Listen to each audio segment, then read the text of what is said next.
validation, now I validate myself. Building inner strength, putting doubt up on the shelf. No more unnecessary drama, no more wasted time. Climbing higher constantly, making my own climb. Standing on higher ground, where excellence is found. My potential knows no bounds. Raising the bar, breaking ground. My network is my net worth. Choose your company wise. Surround yourself with eagles, not with sheep in disguise. Every interaction is a reflection of my brand. Quality over quantity, that's my personal command. Standing on higher ground, where excellence is found. My potential knows no bounds. Raising the bar, breaking ground. Whoa. I'm not just living, I'm manifesting my vision. Cutting through limitations with surgical precision. My expectations are my compass, my respect is my shield. To mediocrity and chaos, I will never yield.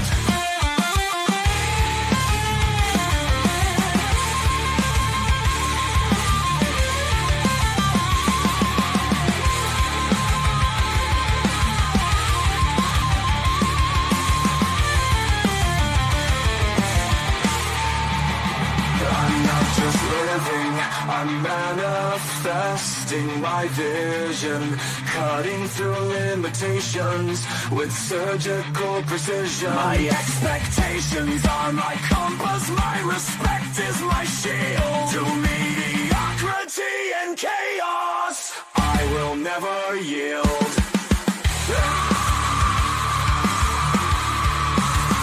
Standing on higher ground,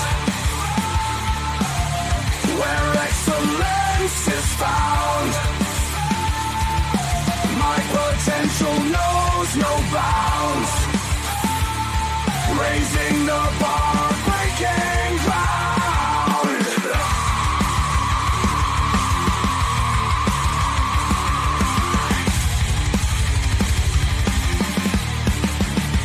I'm not just living, I'm manifesting my vision. Cutting through limitations with surgical precision.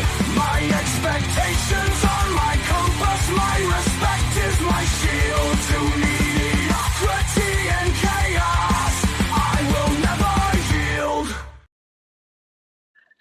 How you doing, ladies and gentlemen? Welcome to This and That. I'm your host, Xander, where we're talking about this, that, and everything in between. About an hour late today. Kind of, uh, just didn't do it. That's pretty much what it was. um, no, I was getting things done towards the last minute, and then I just lost track of time and just didn't do it. So while we go live 7 nights a week, we do not let the sun rise without going live, but we don't always start on time. That's one of the reasons why we ask you guys to like and subscribe, and then also hit those notification buttons, master reaction buttons, and then potentially go take a look at that membership and see what's going on with the membership. Uh, we have not gotten any new news, so the information that we currently have is still current. And then I'm gonna be double checking it right after the show, and then I'm also gonna double check it again right before the show. So tomorrow probably gonna be a little late because if there is an update about boots on the ground, then you will know. Then from that time forward, we have all the rest of the stuff listed. So if you haven't had the opportunity, go and hit the notification buttons on the next 10 days because it like the next several months, we're getting it up there. And I'm starting to piece out all of the description content and everything for the next couple of weeks so that you guys are guaranteedly able to have all of the structure that you need to provide all the information that you need to be successful. Now, since we're live 7 nights a week, we have a different topic every night of the week. Sundays tonight, we do questions and comments from the fans. So if you guys got questions about you, I've got solutions. Then Monday, Tuesday, and Wednesdays, we talk about business and politics. Uh, Business and finance more to the magnitude. Then we talk about on Monday how politics negatively impacts your ability to make, save, and invest money.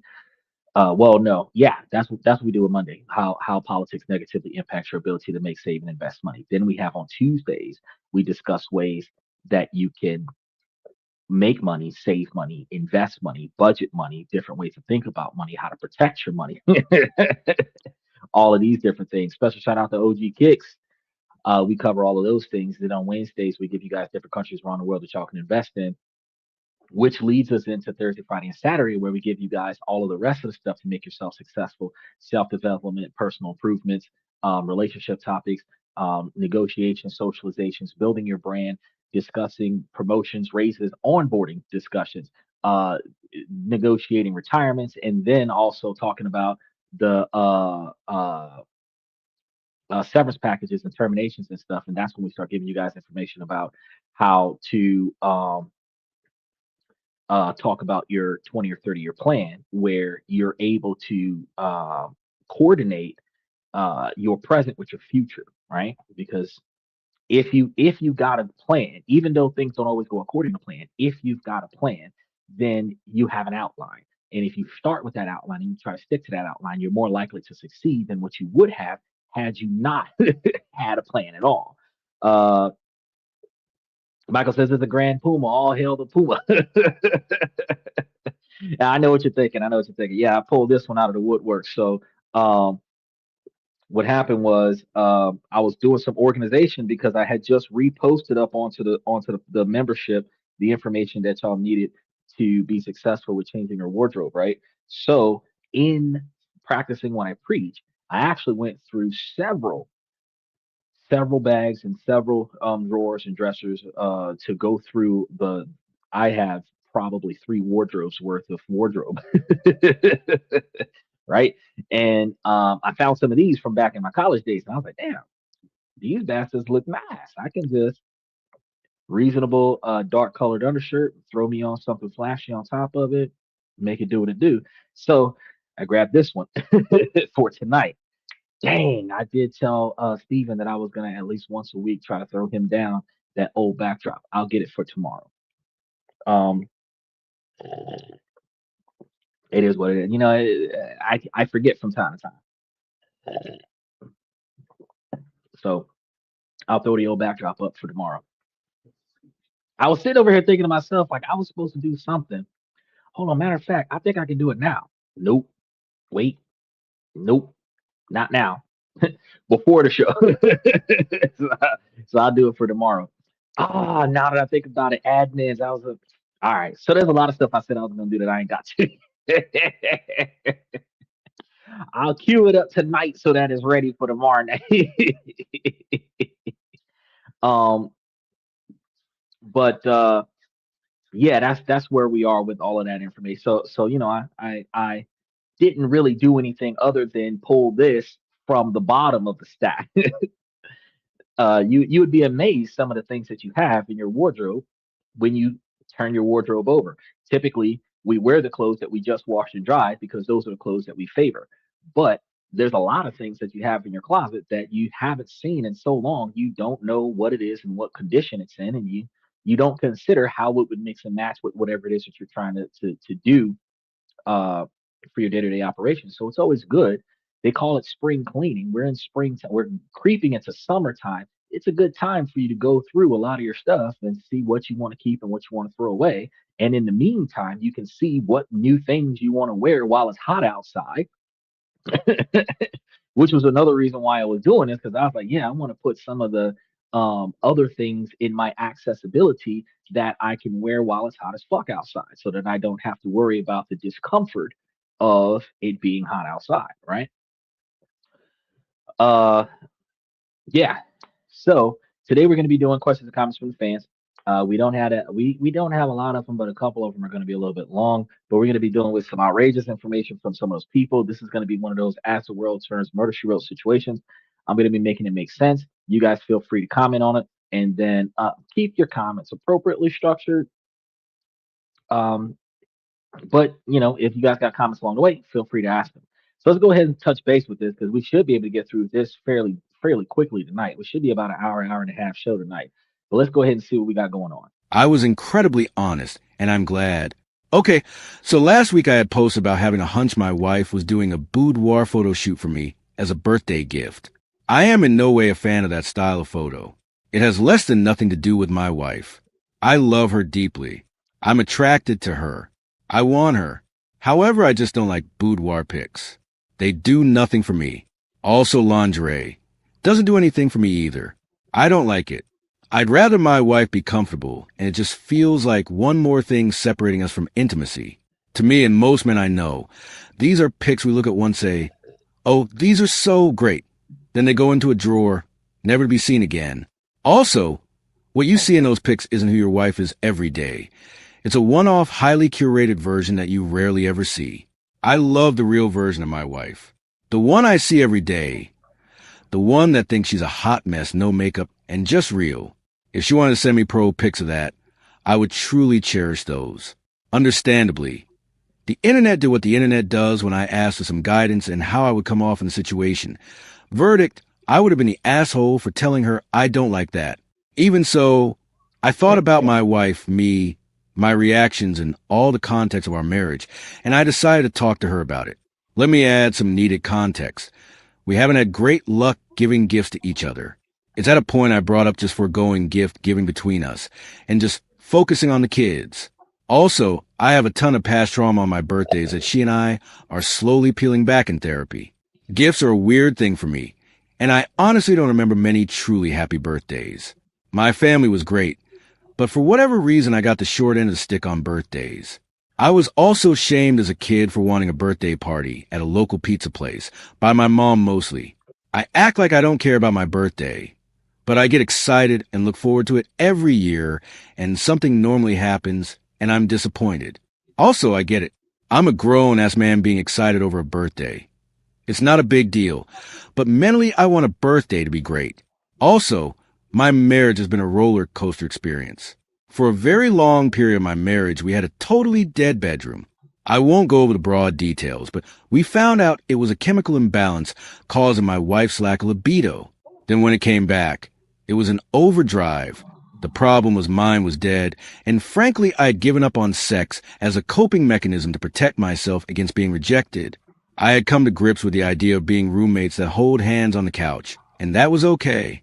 When hers came back, I was afraid of the intimacy, but she had gotten aggressive, to the point I remember one night her mocking me for not wanting it. That hurt worse than rejection. I was trying hard to be okay with sex again. Then she took a solo trip, and she lied to me. Badly. Now, she has consistently maintained she didn't cheat. The story she told was shaky at best. But I don't want to litigate that again. That to say, I decided to work with her to make a new relationship and work past it. Fast forward a few years, lots of therapy, lots of honesty, and I thought we were in a good place. Then the photo shoot happened. One boundary we set was both of our locations are always on and shared. There's a few reasons for that, but it was agreed on. Both of us have agreed to tell the other where we are going and check in if plans change. She told me she would be at a friend's makeup. I'm sorry for not knowing the technical term. Studio, and she was going to take pics for her portfolio. It had been way longer than she normally takes, even considering the extra connected locations. She was somewhere clear across town. Trauma response kicks in. She doesn't answer her text for about an hour. Then she sees the text and starts to spew details. What it turned out is she was trying to surprise me with boudoir photos of her. At first I was relieved, then the realization kicked in what she was doing it for. As I mentioned, that's not something I want. Additionally, she had asked me about exactly this before, around a year ago, and I told her clearly, never do that for me. If you want to do that for you to feel confident and empowered, that's awesome. We can do that. That's just never been something I would want. Mostly for the reasons I shared earlier.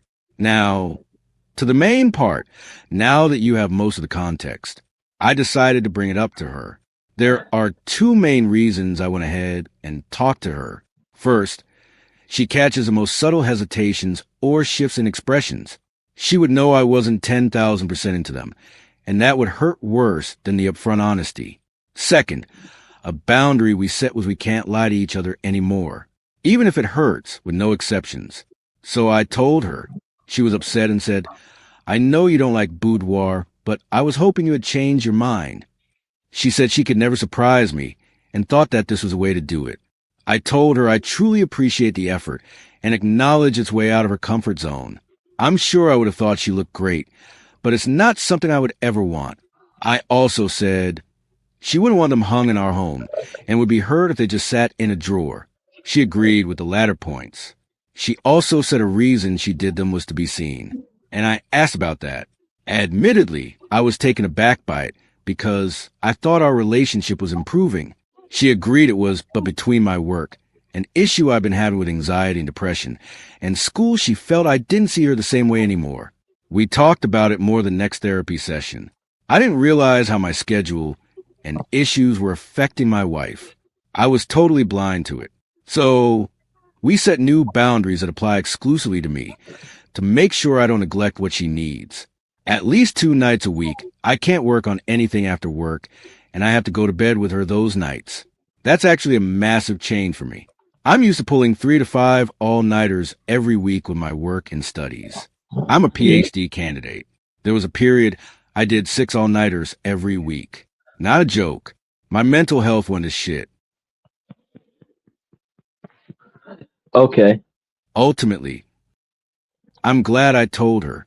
Even the best scenario, not telling her would have ended up hurting her He's got much more. worse. Getting that out in the open allowed us to actually talk about what was bothering us and Yeah, forced he us to does. confront those things. It took a couple of days to get over, but we ended up having some truly great days together this past week. I forgot how much laying together and just laughing at nonsense meant. It was a solid break from how busy I had become. I was still depressed and working through trauma on my birthday, Jesus. but that's now another story. This level of honesty may not be for everyone. That's fine. A lot of you will probably still call me an asshole.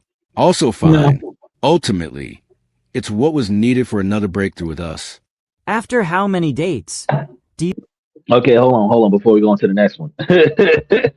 Well, okay, I kind of got to disagree with you on that one, Michael. So here's the subtext of the situation. First issue that he has, the biggest issue that he has, is that his wife is taking inappropriate photos as a gift for him when he is not going to do anything with that. He does not value those things, and he made it clear to his wife that he doesn't value those things. So she should not do that for him. If she's going to do it for herself, she wants to feel good about herself. She wants to take certain photos and whatever the case may be, then by all means do it for yourself. So he's not forbidding her from performing this action. He's just saying, hey, don't waste that effort on me because I will not value that. Now, ultimately, she's not really shaming him and making him feel bad about his position, but she is ignoring his position. If I tell you that I'm not more attracted to you if you put on lingerie than what I am with you if you don't have lingerie on, and then you waste money on lingerie just so that you can wear that specifically for me, knowing that that does nothing for me, you completely ignored what I said, right? Now, because you're putting in this effort to try on this outfit and make it fit and all this, that, and the other, and then you're spending money on it and all this, that, and the other, you know, your effort into this gift that I told you I would not like is going to be rejected by the fact that when I get the gift, I'm not going to like the gift. And I already know that if you give me something that I don't like, appreciate, or value the way you want me to, you are going to be upset about that. So to prevent you from being upset about that, I'm telling you, don't do those things for me because that does nothing for me, right? Now, what he failed to do was tell her some things that she can do for him that he actually would be able to value and appreciate and be able to take with high esteem. And it might be something very simple that she can do that doesn't require as much effort, right? So there was one thing that he could have improved there. The other thing where you were talking about erectile dysfunction, self-preservation is not erectile dysfunction. A man that has a woman that's going through emotional issues where she is not willing to be intimate, he cannot force intimacy out of her just because that's his wife. So that man has to, for however many months or years that she's not willing to perform, shut down that version of himself, which ultimately puts that man in a position where he no longer looks for intimacy from his wife, which puts that man in a position to be emotionally dead in that category. That is not erectile dysfunction.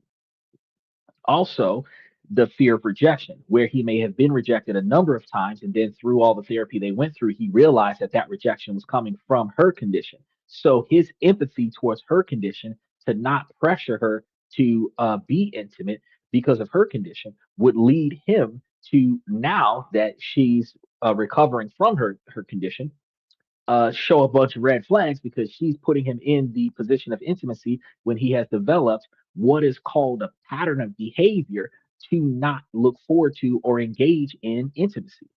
If he had to make intimacy a dangerous place to be in order to prevent himself from engaging in that, now all of his defense mechanisms are rejecting that intimacy. He's got to work himself back out of that. The consequences of traumatic episodes from your partner can lead you to have traumatic episodes in your current relationship. So it's not really erectile dysfunction. Um, but yes, like you did say, even in the bedroom, there needs to be communication. Um, One of the things that women don't pay attention to is that when you are in a relationship, especially when you're married, there is a level of physical intimacy that must occur because you're putting him in a box where all of his needs must come from you. Because if he fulfills those needs from someone else when you're not in the mood, if he gets it from somebody else, he's cheating, right? So whenever he's in the mood, you are supposed to provide that for him, whether you feel like it or not, because the agreement that you have with him is that he'll only get it from you. That's monogamy. So if he's only going to get it from you, then you've got to give it to him whenever he's looking for it. If you're going to put him in a box and says, well, my body, my choice, and I'm only going to give it when I feel like it, fine. But if I want it, I should be able to get it when I want it. So now we have a conflict of interest.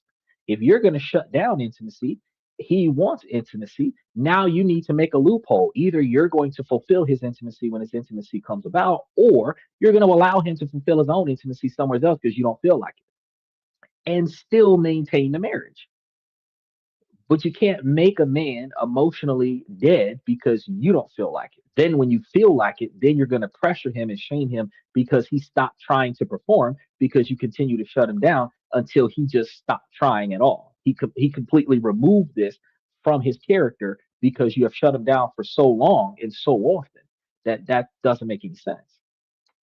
Um, Michael said, he said role playing and whips and chains.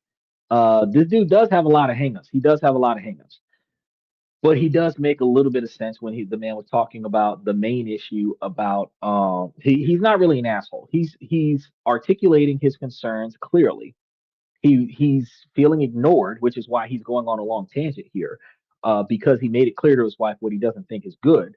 But he said, who's wearing the lingerie? His wife would have been wearing the lingerie. So, and that's going to be another issue because he said that that doesn't do anything for him.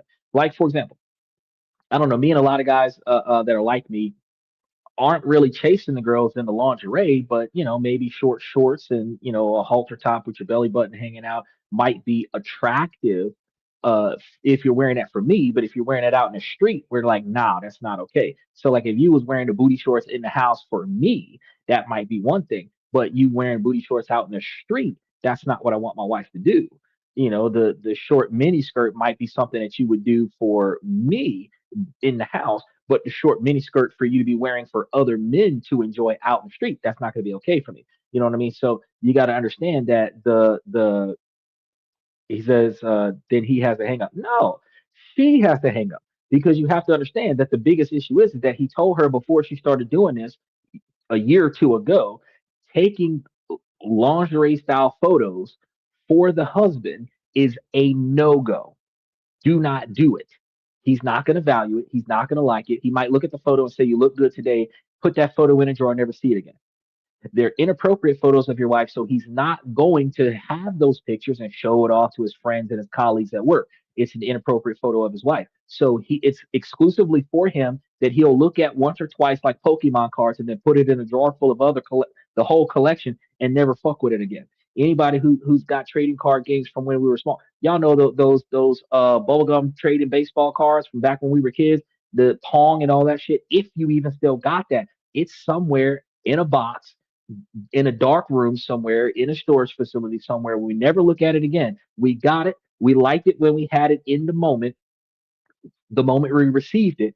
But a week after we had it, we put it somewhere and we forgot about it. Because it's not something that with pride we're going to share it with our friends. It's not something that with pride that we're going to share with our colleagues. It's something that I'm going to look at exclusively. But it's not like a hustler where, oh, I'm going to use this to replace physical intimacy, right? So, since he has a wife, if she wants him to see her more and value her more, then she should have probably, instead of wasting money on some man taking inappropriate photos of her, she should have went to the store with him, had him pick out certain attractive outfits that he would like to see her in, and then she only wear that at the house with him. Then she would have gotten a better reaction because nothing might, like, for example, those men that like a woman in French maid outfit. Think about that for a second. So you don't even have to really be doing nothing of value in the house. You could put on a French maid outfit and then just wander around the house and just pretend like you clean and stuff until I catch you. And then all of a sudden that's going to turn into a naughty video. Okay. All it took was you knowing what he wants and then do that where he can see it. And then you will get a better response. So when the man said this is not going to get the response you're looking for, but she's going to do it anyway because she figured that he would change his mind. If I tell you that I don't like something, what the fuck will make you think that I'm going to change my mind because you're doing it? Is it even though he didn't like it? Even though he didn't like it, right? The pictures are for him and her only, so you get a pair of deuces. But the thing is that the picture, he doesn't want the picture, and he told her a year before she started doing the pictures, don't do the pictures. Now they've already had a rough patch in their marriage where she probably went somewhere and cheated. They didn't go through some couple therapy. There's a little bit of resentment there. But the fact of the matter is that the older he gets, the lower his libido is going to be, and the older she gets, the higher her. The closer she gets to menopause, the more she's going to be hornier than a jackrabbit. So I mean, when she wasn't in the mood, she should have let him get as many bodies under his belt as possible so that she could have the scorecard, which I always tell y'all shouldn't be keeping score, but you have a scorecard and be like, well, damn, you had 15 bodies under your belt when I wasn't in the mood to do it. Now that you're not in the mood, I'm gonna get 25 bodies under my belt and just make it do what it do. I still love you, but I'm gonna get ran through the same way. I don't really agree with that, but I mean, damn. Touche. It's like the only way that it works. I always wonder why centerfolds do not have a scratch and sniff.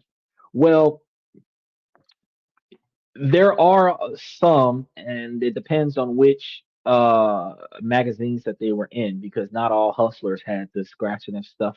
It would have been like a name brand cologne. It would not have been the person's actual body smell, right? So it would have been the cologne that they would have been promoting at the time because the magazine is utilizing photos of women to get you to buy the book, and then they would sell things that men would want out of the book. They would have a small article in there about who the person in the picture is and what their backstory was. But ultimately, it was a magazine like every other magazine that was designed to sell stuff. The photos of the girls and the ads that were in the book, it was designed to sell stuff. So if they were to have a scratch and sniff on there, it would be about a cologne that a man would like. Do you think you would get a divorce over her taking pictures? I think I could live with it. No, it's not about the pictures, Michael. It's about her not. following instructions. Would I get divorced if I'm continuously telling my wife what I prefer and she's doing the exact opposite of that? Well, one of the things that I tell you guys on a regular basis is that I prefer to have a woman that's obedient. Obedient means cooperative. Obedient means that you're going when I say don't do something, that you're going to not do it. And since I'm giving you a reason why you shouldn't do it, ultimately you now have the motive to not do it because I said don't do it. Now, some women are going to say, oh, that's misogynistic. No, it's not. Because when the shoe was on the other foot, you're going to tell me not to do certain things, and I'm not going to do it simply because you said so, not because you have a logical or rational reason for it, just because you told me not to. So at the end of the day, outside of things that we can negotiate, where I would prefer you not do it for me, but if you're going to do it, you can do it for yourself. you know, if I say, don't get me explicit photos of you as a gift to me, because I'm not going to value that. If you get explicit photos for yourself, I got no complaints because it's not about you taking the photo. It's about you using that photo as a gift to me, especially like the man was talking about extensively for a birthday present. If I told you, y'all remember when we was kids and we would tell mom and dad and grandma and grandpa, don't buy us clothes for our birthday and for Christmas. Now, we understand that parents do two birds, one stone kind of behavior patterns. So instead of buying us clothes all year and then buying us toys for Christmas, they'll buy us clothes close to our birthday. They'll buy us clothes close to Christmas, and they'll give us those clothes as gifts, which covers a twofold, right? Because now I got new clothes and it's considered a gift as a birthday present because I didn't have to work for it. I didn't earn it. So it's a gift. So it's a birthday gift because you give me what you bought for me for my birthday. I think people take that out of context. If I never buy you anything and make you earn everything, the one time I give something to you, it's a gift. If I always give you what you need, I am not supposed to give you what you need as a gift. I'm supposed to give you what you want as a gift. Right? That's the logic behind that. Now, if a kid says, "Don't give me clothes for my birthday," then you give me clothes for my birthday. I'm going to be disappointed because you gave me clothes. I told you what I wanted for my birthday. You didn't give me that. You gave me what I didn't want for my birthday. Now I'm disappointed. The fact that I'm disappointed is not the worst part. The worst part is that you are going to be upset and frustrated at me because I don't appreciate the gift that you gave me after I told you that that specific gift is not what I want, and I'm not going to be happy with that gift if I get it. So then you're going to get it anyway, and then expect me to be grateful for getting me exactly what I said I don't want. That would lead to divorce. That's what I'm trying to tell you. And they would do it anyway. Exactly what I said I don't want. That's what you're going to get me. That would lead to divorce because you're not listening. A woman would get pissed off if she says she wants Chick-fil-A for lunch and I come back with anything except Chick-fil-A. There's going to be conflict in the house because I did not come back with the Chick-fil-A that she says she wanted. And especially if she says she didn't want a specific restaurant, like a lot of women are saying, I don't want Cheesecake Factory. If I specifically went to Cheesecake Factory and brought everything back from Cheesecake Factory, she would be pissed because she specifically said what she wanted, specifically said what she didn't want, and I did the exact opposite and got what she didn't want and said, fuck what you want, you're going to get what I give you. Now, most women are going to say that is abusive behavior if a man does it. And I agree. If a man says, fuck what you want, you're going to get what I give you, that's abusive behavior. So when a woman does the same behavior and says, fuck what my husband wants, I'm going to give him what I want him to have, and he better appreciate it. Again, it is still abusive behavior. So when the man was talking about how he felt some kind of way about what she did, I agree. I agree. She should not have did it. Not because she did it secretively, because if you have a fully transparent relationship, he said, now you sound like a brat. No, I'm not a brat. I'm being realistic. If you're not getting what you want out of the relationship after you've declared what you want, specifically when you're saying what you don't want, you're not saying I want a PS5 and the next GTA 6. You're saying don't get me these explicit photos that requires you to model in an inappropriate fashion with half naked in front of a strange, probably dude that I would prefer you not have to model in front of anyway, so that you can acquire this photo, so that God knows how many people who are going to go through the process of getting this photo developed to get that copy of that photo to me, so that me and every other man in between the action and the gift actually seeing my wife in this inappropriate position. You're going to do that after I said I don't want that. That's not being a brat. That's being responsible and articulating in advance that I would prefer that this not occur. Right now, because you're going to do whatever you want, that doesn't change the fact that once you've done it, I'm still not going to be happy with it. Now, you can do it for yourself, but I told you don't do that for me. Right. So when you say, well, I'm being unreasonable because I'm setting a standard. Now, one of the things that this guy did, he got boundaries mixed up, because a boundary is a wall. I believe that you should have non-negotiable expectations for behavior. I don't believe you should have boundaries. And then he got boundaries mixed up with routine. Routine is when he started changing the way he performs when he gets home from work. That's not a boundary. That's an expectation of performance. So when you get home from work, instead of ignoring your wife and focusing on your PhD, when you get home from work, you focus on your wife and then go to your PhD. That makes sense. Prioritization. But that's not a boundary, but he called it a boundary, right?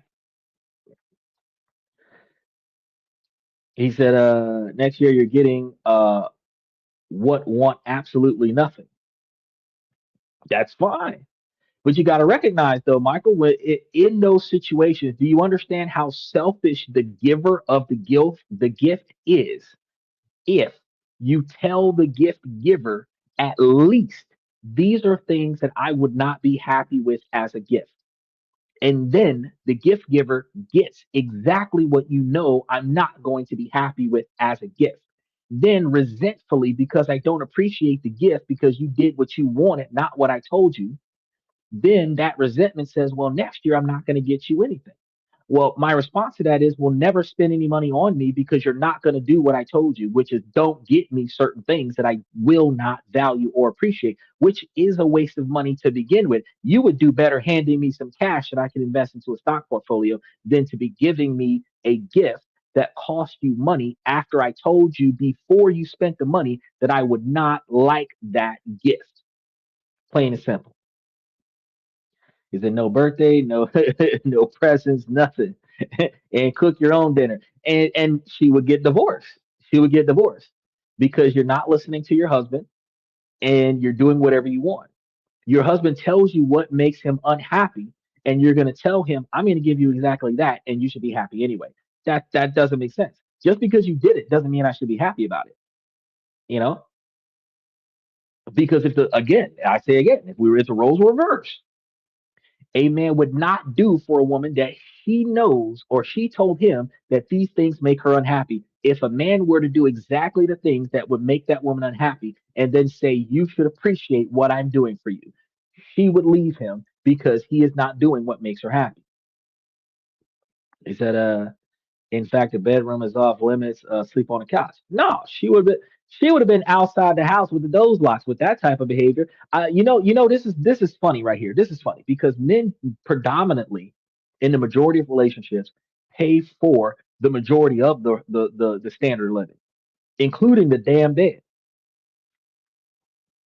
When did it become tradition that the dependent dictates what the head of household does in the house?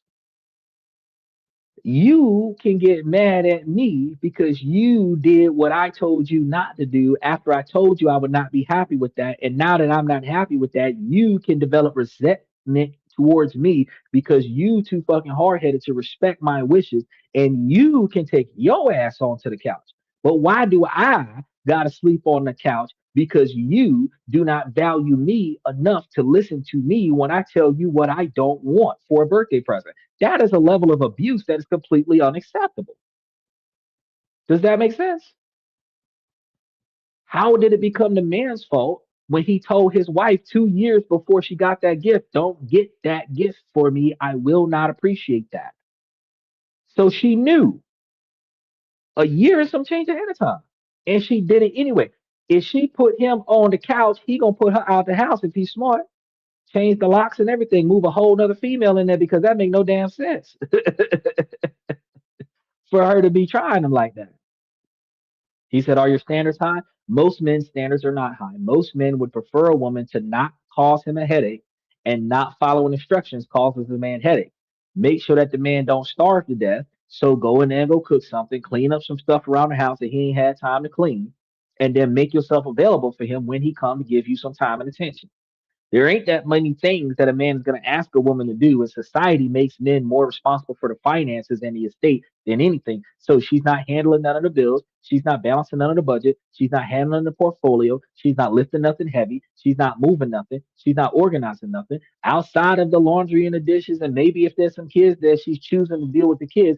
Outside of that, all she got left is to spend some time with the man. But the entire atmosphere that she exists in is all handled and budgeted by this man, right? So the standards aren't that high. So once because the standards aren't that high, when dude says don't do something, don't do it. Women got high standards. And because women have such high standards and the men have to jump and succeedly broad jump over each one of those fucking hurdles, no matter how high that hurdle gets, that man's got to broad jump over the hurdle in order to stay in a relationship. And since men have to jump over so many hurdles to stay in that relationship, it is a woman's responsibility to provide the level of obedience where she reciprocates that behavior. For every hurdle that she makes her boyfriend jump through to get to being a husband, is for every hurdle that a woman should voluntarily be willing to jump through to stay the fucking wife. So if she ain't willing to jump over them hurdles that she laid down for him, then no, we're not. If we're not both doing the same fucking obstacle course for one another, there's a level of biased behavior, and that's unacceptable. He said, take it back and return it and get the money, but you can't. It's a naked photo of your wife. What are you gonna do? Go back to Walmart and say, "Oh, what this?" They charged you to print it out. You might be able to return the picture frame, but the fucking cost for the photo to be printed out, they're not gonna unprint the photo because you don't want it. He said, sometimes in relationships, if your exceptions are too high, you can silently sabotage the relationship. Yes, that is true. Sometimes if the relationship is too high, if your expectations are far too high, you can silently sabotage the relationship. So that means that you guys have to articulate um you have to articulate the needs and desires that you want, and then collaborate with your partner on how to accomplish that. Now, real quick, Steven, he said YouTube is not showing you live. No, I'm live, buddy. I am definitely live. He said I cannot click on the account picture and go to your live. I had to scroll down your live to get here today. There is a issue with YouTube every now and again when they're doing software updates, and the issue turns out sometimes, depending on where you're clicking, if you click the photo for the hyperlink, it sometimes just pulls up the photo, which is why you subscribe to the channel.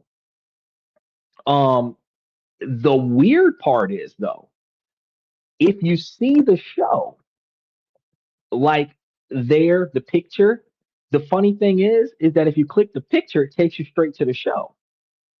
Not okay, so not clicking on the little circle at the bottom of the screen over here. The whole, like, you see me talking, you see the, and then the center of the screen, you just click that center of the screen, the hyperlink sometimes is functioning there. And it is a YouTube defect. But no, I'm definitely live right now. I'm definitely live right now. Matter of fact, I was able to click the button just to make sure, because I'll be checking to make sure that the shit's working. You got to understand, Steven, because I done gone through a lot of politics recently, and I've been talking about the war recently. I'll be checking to see if YouTube gonna ban my ass. So I'll be checking to see if I got any warnings, if I got any you're not going live anymore situations, shadow bans, anything to that effect. I'll be taking a look for that stuff. No, I'm still live. I'm still live. But YouTube is always improving their software, and they're always updating the platform. and sometimes in the bottom corner of the pro of the account where you normally click the picture that's got the brand logo of the podcast there. Sometimes you click that and it doesn't take you anywhere. Sometimes you got to click the words. Sometimes you got to click the image above the title of the show. If you click the image, it should always take you directly to the show. And if it says live and you click the image, it'll take you directly to the live show if that particular show was live. Now, one of the easier things to do is do exactly what you did today is like click subscription. Uh, you see mine, you've got the little red dot on there. Click on that, then go down, click live, and then it'll show you whichever show is live. And then you just click the image in the center of the thing above the title, and it'll take you straight to the live show. That's one of the ways that I do it. But that's a YouTube thing.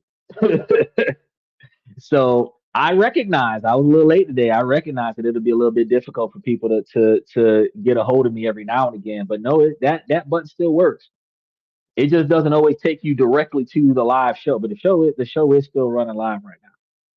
He said, then I won't get that gift, but sometimes the way you come across it is demeaning. Well, Michael, most men have to submit to the fact that we're not allowed to talk about what we want. We're not allowed to talk about how we feel about things. We're not allowed to be clear about what makes us happy. The society has put men in a position where men are supposed to be happy wife, happy life, where we do everything we can to worship the ground the woman walks on, and then feminism walks all over the values of the man. So we're not going to get reciprocation.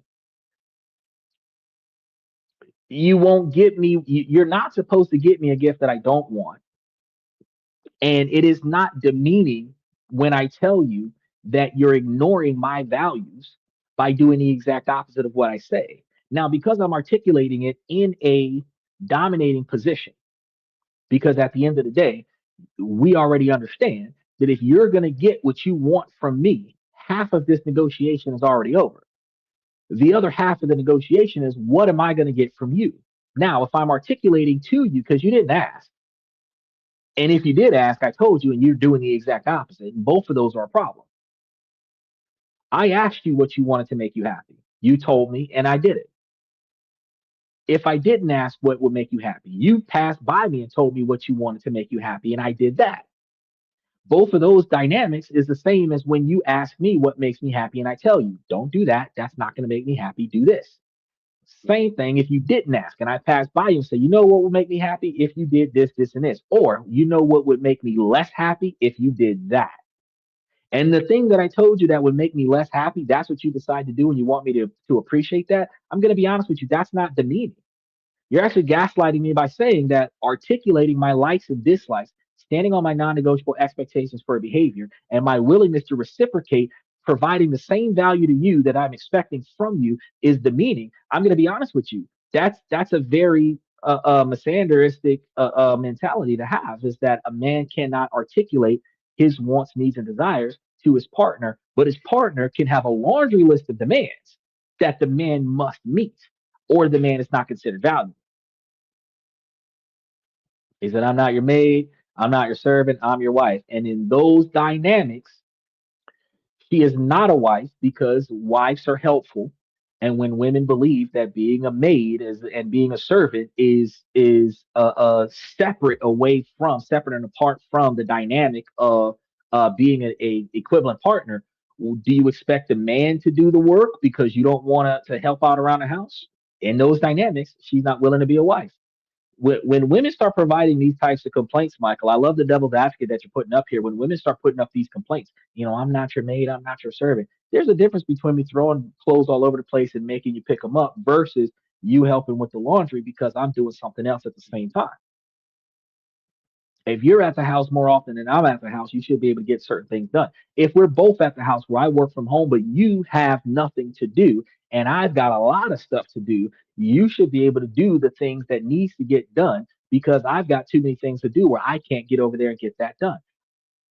It is what it is. It's called a reasonable balance. It's not going to be equality. It's not going to be 50-50. It's going to be a reasonable balance. He said, I wasn't talking about the photo. It doesn't matter if it was a photo. It doesn't matter if it was a gift. It doesn't matter. If a man says this action is going to make me unhappy and that's the action that the wife does, that's a wrap, bro. That's a problem in the making. Uh, he said that would be funny though. Walmart photo center. Walmart photo center. Hey, I don't want to fuck with this. I don't want this photo no more. Take it back. Oh yeah, so you had the same problem too, Michael. I actually logged in manually. It says live though. It says that there's a live chat is active. We're interactive. Uh, I'm seeing the show is running live right now. I don't know what's going on though. I even say 50, I see 50 minutes across the screen with live 50 minutes and 43 seconds live, and we got a lot of people popping in from the shorts reel. So it's got to be something going on with them. He said, software upgrade on a 3 weekend. Either the upgrades are automatic or a lot of people working. It could be automatic because you got to check your web browsers if you're doing this on a computer and update Google, Microsoft Edge, Firefox, all of that stuff. Because I've been getting a lot of updates recently. You're gonna have to update your cell phone if you haven't updated your cell phone recently, because that's gonna impact everything. And then update the YouTube app itself if you're doing this from your if you're watching from your cell phone. Update your app itself because if they put up updates and you don't get the updates, the website doesn't work the way it's supposed to work, and then you got to do the manual override in order to get to where you want to go. But no, we were live today. We were definitely live. We were an hour late though, so it's not like you were here and you couldn't find me because I was live and I wasn't. I started an hour late. Yeah, he said I made it because I know you don't let the sun rise. But I was an hour late though, Steven. So if you click that button trying to get to the show at like 30 minutes after the hour, 30 minutes after you click that button, I started the show. So I was an hour late today. He said if it's not 50-50 or at least 60-40, uh, time to time with me, the effort flipping at times I'm cool. I agree with that, Stephen. Is I know women who hold men down, but they are in relationships. They are out there, but hard to find. The hardest thing to find, those are the gems that men talk about that are the women of value, right? So when some podcasts just come out there like, women ain't shit mentality, and I don't agree with that. Anytime that a man says that women ain't shit, or anytime that a woman says men ain't shit, that's somebody who's been through a lot of trauma. I can tell you that the less valuable women that men encounter more often than the valuable women that the men encounter is because the less valuable women are not girlfriend material, they're not wife material, so they're always single, so they're always in the collective of single girls that you have to interact with. It's like trying to fish, and every time you fish, you pull out that same fish with the missing eye and the pus coming out of his mouth. Like you don't want that fish, but every time you put your pole in the water, you pull out that same damaged goods. It's pretty much just like that. When we're out there trying to date, especially if we're in a dating pool where a lot of the women are behaving in a low quality behavior, even if they're not a low quality woman because they're going along with the trends of their sisterhood. The problem is that you as a man cannot find the valuable woman because she is mixed up with a lot of women that do not carry themselves with value, which is why we say that your social network plays a huge role in your relationship success.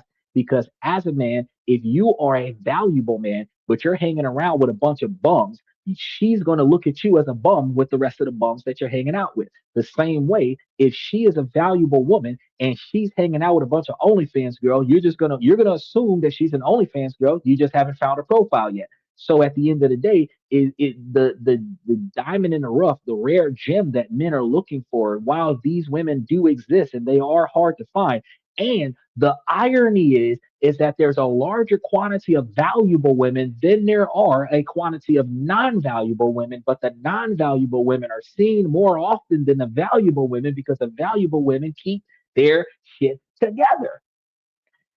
The non-valuable women are always out there flaunting what they're not supposed to flaunt, and we see that. But the valuable women They're not out there. So like I don't really have an idea of exactly where to go to find the women of value except at work. Because women of value be working hard ass jobs. He said there's the word dominating. Yeah, very dominating. Very dominating. He said nothing wrong with telling them. It's the approach on how you're saying it. Michael, 50 years ago, I understand what you're saying, Michael, and I'm all hands up with it. 50 years ago, it's not what you say, it's how you say it. Look, if what you're doing does not make me happy, it is not how I say it, it is what I'm saying. I am telling you that this does not make me happy. Now, if you don't listen to that, the next time you get the delivery, it is cut this bullshit out. You're not going to like the delivery. Again, like I told you before, there's no nice way to tell people that they're fucking up. So once you start articulating that they're fucking up, that's when they're going to get defensive, which is why we have to come from a third person perspective that says, well, instead of me pointing out the fact that you fucked up, let's point out how the situation isn't where we would prefer it to be, and then articulate how we're going to accomplish getting it to where we would prefer it to be. Well, if the man said that he doesn't want his wife taking photos and giving it to him as a gift, how do we fix that problem? You got to stop giving me photos as a gift. Because I'm not going to accept them. Uh, right, right. That's it. That's it. That's it. You're gonna cook the dinner. I might come in and wash the dishes when I got time. You cook the clothes, but and I'll get back to work. Then you clean the house. And yeah. He said just for those coming in, we role playing. He said if you get to 71 and you're not jaded, you've never been in a relationship. Well, been in quite a few relationships, and I'm not gonna I'm gonna say that I'm not jaded, but I can't definitively prove that I'm not jaded because I understand that being flexible still has its limitations in a relationship. Being flexible still requires, as a man, for me to articulate clearly what I don't want to happen. That's standing on my non-negotiable expectations for behavior. So if I decide to not tell you that what you're doing is making me unhappy, then I would be allowing myself to be unhappy in a relationship. And what we don't want to do is develop the resentment for the other person in the relationship because the other person in the relationship is not performing adequately, right? So being able to be clear about what I don't want requires a dominating approach. And the dominating approach is going to happen specifically because as a man, I'm supposed to be the leader. And this is what the women want. They want a leader. So since they want a leader, I'm not going to ask for permission for you to respect me. I'm going to tell you what to do to respect me. And you're going to choose to stay here. You're going to choose to get the fuck on. But I'm not going to ask you for permission to be respected. I'm going to demand respect. I'm going to voluntarily respect you, which requires the added demand of reciprocation of respect. He said, it takes time to roll through those rough edges, all of a diamond. But see, the thing about a diamond is that you're not trying to rub down those rough edges of a diamond. Diamonds can be perfect and still have sharp, jagged edges. They can still do things that hurt you, right?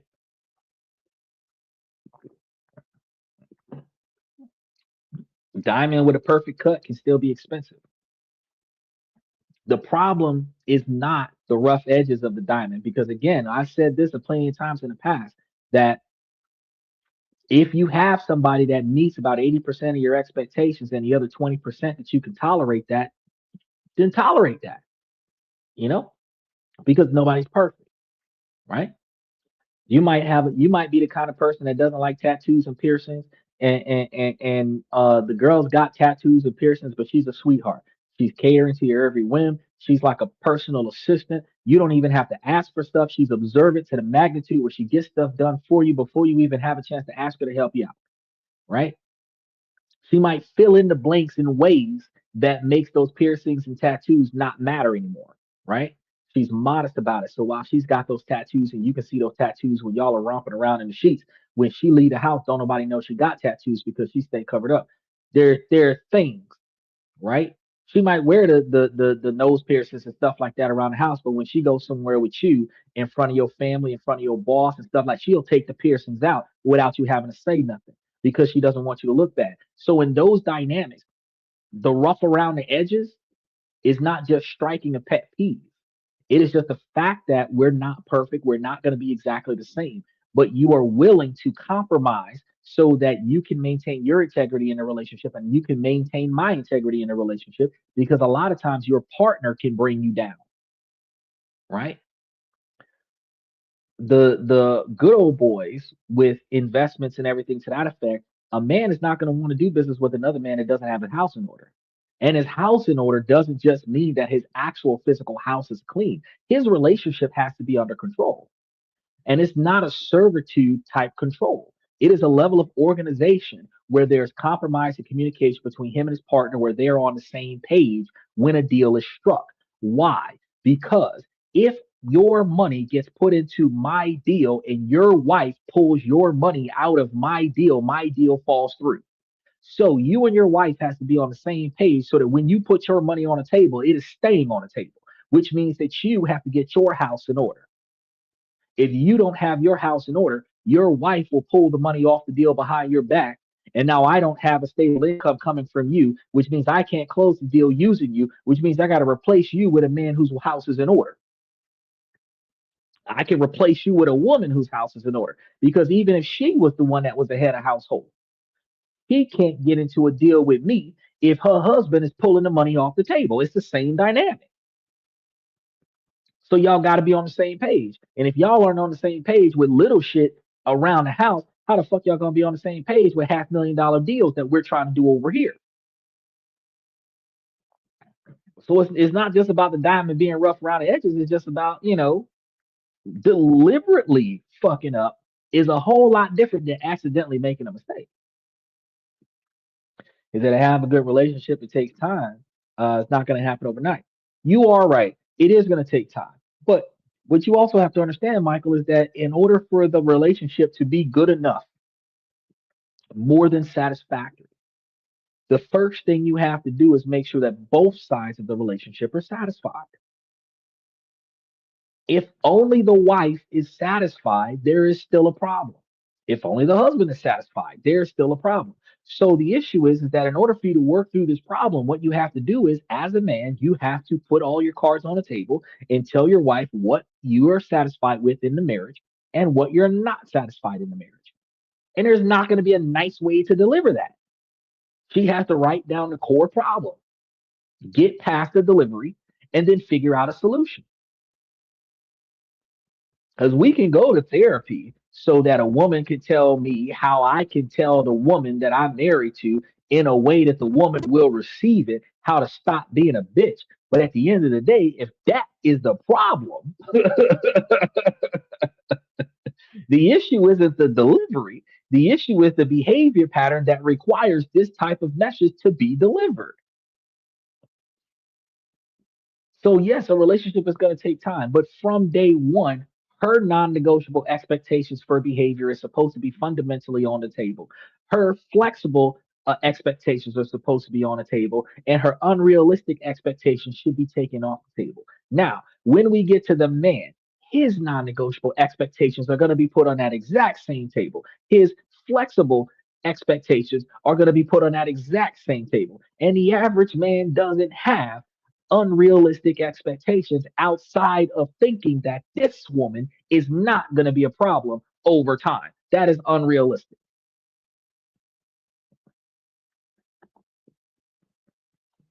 Both need to communicate. Yes, but when men communicate, society needs to not shame men for communicating by saying, "Oh, you're being too dominant," or "you're being too demanding." No, fuck that shit. If to you I'm being demanding, that's because I haven't asked for enough shit.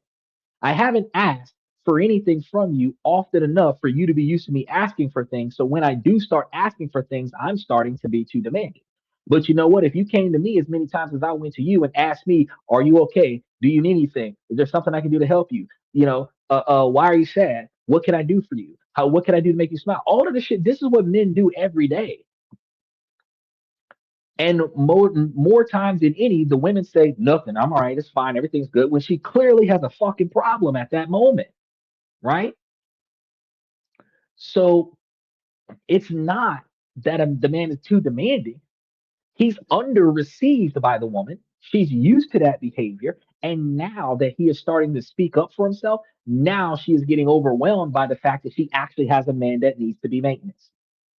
But if you treat men like cars and you never change the oil, you never do a tune up, you never change the tires, you never change the brakes, you never change out transmission, but eventually you're going to have to do a bunch of maintenance on this fucking car. Men are going to be the same way. There's preventative maintenance where you proactively go and find solutions to problems before they become severe. And then there's delayed reaction where you just have to deal with the fallout and then fix the catastrophic failure that happened after the fallout. The second one is going to cost you more time, money, and effort than the first one. You're going to let each other know what they want in a relationship, right? Why go to therapy? We haven't even talked.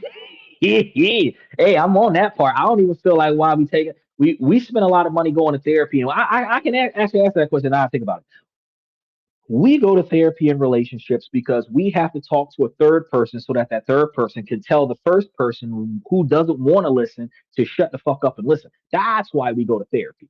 And it doesn't matter if it's the man or the woman, because there's some situations where the woman isn't feeling heard, she doesn't feel seen, and that's because the man isn't paying attention. So in therapy, in those types of therapy sessions, the therapist will make the man pay attention. There's also situations where the role is reversed, where the man is not being heard, the man is not being seen, and the therapist tells the wife to pay attention. That's what therapy is for. Shut up and listen. That's what therapy is for. It's a harsh way to deliver the information, but that's what it is. It is shut up and listen, not wait for your turn to rebuttal. Shut up and listen. Take in the information and then try to negotiate a solution. Don't rebuttal, negotiate a solution. Take rebuttal completely out of your response and negotiate a solution. Whatever his complaint is, negotiate a solution. And it has got to be a solution that favors him if it is not a balanced solution where both of you benefit. He must benefit as one of both of y'all out of whatever issue he has because he's the one with the problem. Because if roles were reversed, she has to benefit from the solution if she's the one with the problem. Is that I'll bring the scoreboard. You might as well bring tasers and we're going to shock each other when we're pissed off. Because I just tell them I don't appreciate that. If it continues, then it becomes a problem. Okay, I appreciate that, or I don't appreciate that. If it continues, it becomes a problem. But if this is the third time that you said you don't appreciate that, now it's a problem. At this point, you need to say, cut it out. You're going to have to stop doing that. They're not going to want to hear that. But you've already politely said, hey, this is becoming a problem. You've already politely said, I don't like when this is happening. You are politely saying, this makes me unhappy. You are politely saying, this frustrates me. This annoys me. This is one of my pet peeves. This irks my nerves. This negatively impacts me in so many different ways, and they're still doing it. After a while, it's like, you know what? You gonna have to cut this shit out or get the fuck out. And once you get to that point, there's no nice way to say it because you've already tried all the nice ways. But nobody goes back to the time where it was said nice the first time, the first 5 times. They only want to focus on this time, I don't like your delivery. So this time I'm not going to listen to you. Bitch wasn't listening to me the first 5 times I said it before I started talking what she said, demanding and disrespectful and dominating. Well, if you wasn't listening to me when I was originally talking, then who gives a shit? Is they tell me, what are you wanting? Exactly. So, well, what they're going to have to do is they're going to have to like I said, listen and then communicate further. He said, I'm looking for a man that makes enough money to be able to raise a family of four, no debt. I would not even talk to that woman. A woman that would give me that type of, I wouldn't even talk to that woman. With land for the kids, and we work on the same goals, and we are both allowed to chase our own dreams. No, I'm not talking to that girl. Sign here. Nope, I'm burning that contract because see this part right here. She looking for a man that makes enough money to do it all. If you're looking for a man that makes enough money to do it all, we are not working on our chasing our own dreams together. This is a dependent situation. This isn't a codependent situation. This is a dependent situation. You want to be kept financially so that you can focus on your dreams. And then I'm going to have to try to budget my dreams while funding your dreams in a situation where you're not going to follow my instructions. That's not going to work. That's not going to work. These females be left field with this stuff. They be left field with it. All right, let's go ahead and touch base on the next question. You start worrying about a lack of physical intimacy. We are both in our early 30s. We have been on about 12 dates over the past 3 months. I usually initiate the dates, but she always says yes. She responds to my texts quickly. However, she is a bit reluctant to be physical. The most we have done is kiss for a couple of seconds. I'm not sure if she just likes to go slow or is she just not attracted to me. I plan on talking to her about it, but wanted to see if any other men have been in a similar situation. Nah, I have not been in a situation where I was on multiple dates with the same person and there was no intimacy. The problem that we have in modern society is that relationships are, and I'm gonna get to your comment in a minute, Michael. But the problem that we have is that modern egalitarian expectations puts the burden on men to initiate everything, fund everything. Women are just supposed to go along for the ride, but be treated as an equal. And that's where I was telling you a moment ago that I don't agree with any type of situation where I am primarily the foundation of resource and we're going to be treated as equals. We're not going to be treated as equals. If I'm the foundation of resource, while you will be respected, we're not equals. Now, in this fictitious egalitarian lifestyle that we talk about in Western culture, you should not be taking no woman on no 12 dates. You take her on one, maybe two. She needs to initiate these dates. She needs to initiate the third, the fourth, the fifth date. If y'all are going to continue going wherever it is that y'all plan on going, these women need to initiate some of the majority of, even like Stephen was saying, 60-40 of the success of the relationship. I can be the dominant driver of the relationship, but you should be able to reciprocate.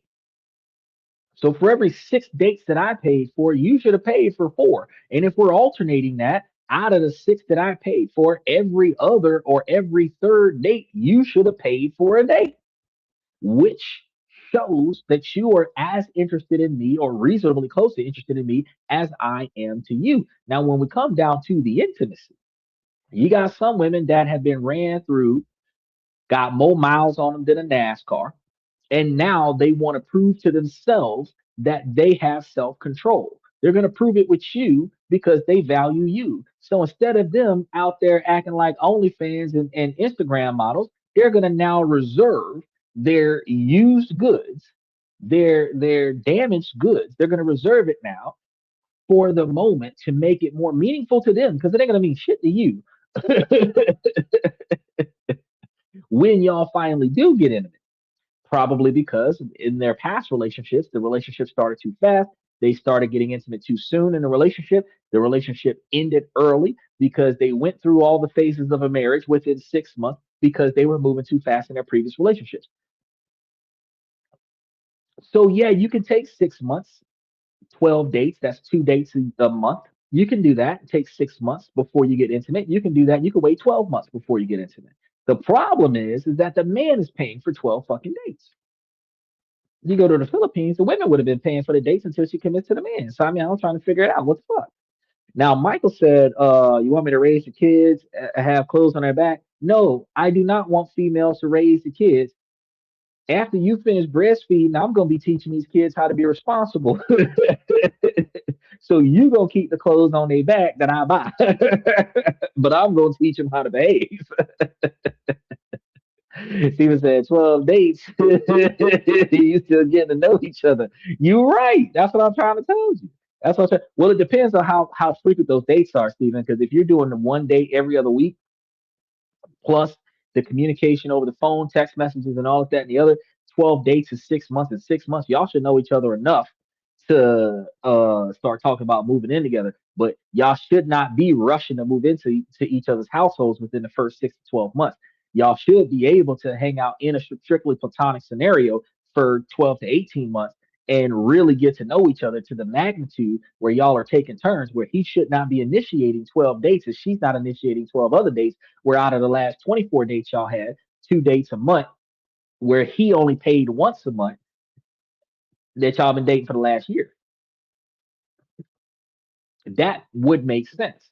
But when you start talking about how far into the relationship should intimacy be a thing, traditionally no sex until marriage, and sometimes marriage was 5 years into the dating thing. So I mean, if you're gonna go from traditional standards where no sex until marriage, uh, if you don't plan on marrying her this year, then you're not getting laid this year, not by her.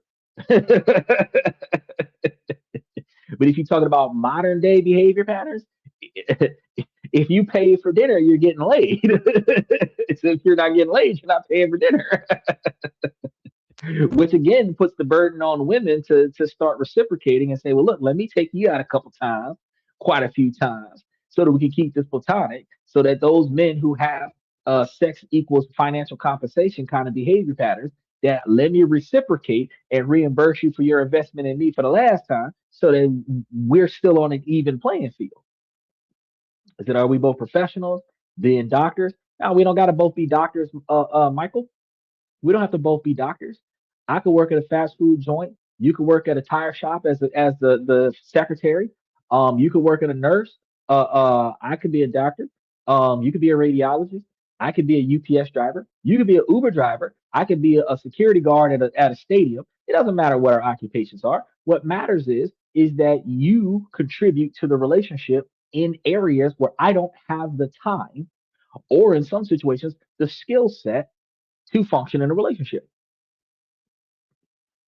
If she's not willing to perform, whatever excuse she gives, she's out the door.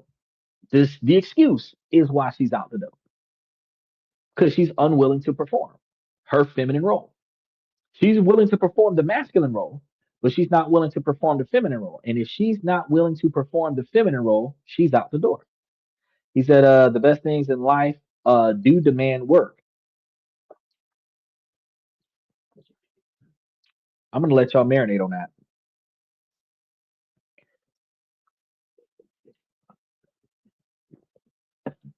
Michael said the best things in life do demand work. Now, I'm going to take you back to about 25, 30 minutes ago when Michael was telling me that I was being too demanding. I'm one of the best things in life, and I demand work. Remember to like and subscribe.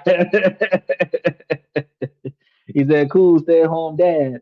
I better have food on the table, house clean, more than happy to pull an extra shift at the hospital. I'm gonna be honest with you, bro. You got some females right now that just be slacking, bro. They'll be swearing up and down that because she's got a job, that she's putting in more work at her job than I'm putting in at my job. You got some people who believe that because they leave the house to go to work, that they're doing more work than the person that works from home. And I'm going to be honest with you, that mentality is still devaluing your partner. Doesn't matter where you do what you do to make the work. What matters is, and also in a lot of situations, it doesn't matter how much money you make. What matters is how much you contribute into the household. So if I'm making 75,000 a year, you're making 50,000 a year, and you're putting up 25,000, and I'm putting up 25,000, and we're living a $50,000 lifestyle, we're doing a 50-50, right? But if I'm taking the other 25,000 and buying you nice things and taking you all kinds of places and making you feel good about yourself, and you're pocketing your other 25,000 where you take care of yourself, but I take care of you, it's not 50-50, it's 70-30. And in that dynamic, it's not balanced. It's not equal, right? It's not egalitarian, right?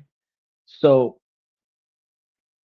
um it doesn't matter what each one of us does. If I've got more time at the house than you do and there's kids, then I can be at the house with the kids.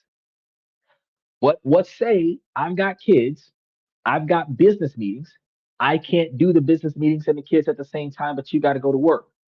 Well, let me hire a babysitter to watch the kids while I'm working. Then when I get off from work, the babysitter can go home. I'm not only need the babysitter for 3 or 4 hours when I really need to focus. Where the babysitter's not hanging out with me at the house with the kids, the babysitter's taking the kids to the park so that the house is quiet, so that when the babysitter comes back, then they can make as much noise as they want. In that dynamic, yeah. But overall, you've got to understand that there's got to be a he said make sure that the kids is fed. There's got to be a reasonable balance. And in modern 2026, there aren't reasonable balances. There's usually an imbalance. And usually when men articulate that they're dissatisfied with the imbalance, society shuns men for talking about that imbalance. That's typically what happens. And then men are conditioned to not talk about that imbalance. And then the men just build resentment because they're in an imbalanced relationship. And anybody who's in a situation where they're not being treated as good as everybody else in the room, they're going to harbor resentment for everybody else in the room. But in a relationship, you're supposed to articulate your discontent so that it doesn't become a resentment. Steven says, if the relationship is a healthy one, who makes what is ultimately irrelevant. Exactly. For me, I want to find a good one and keep her home with the kids while I work. Right.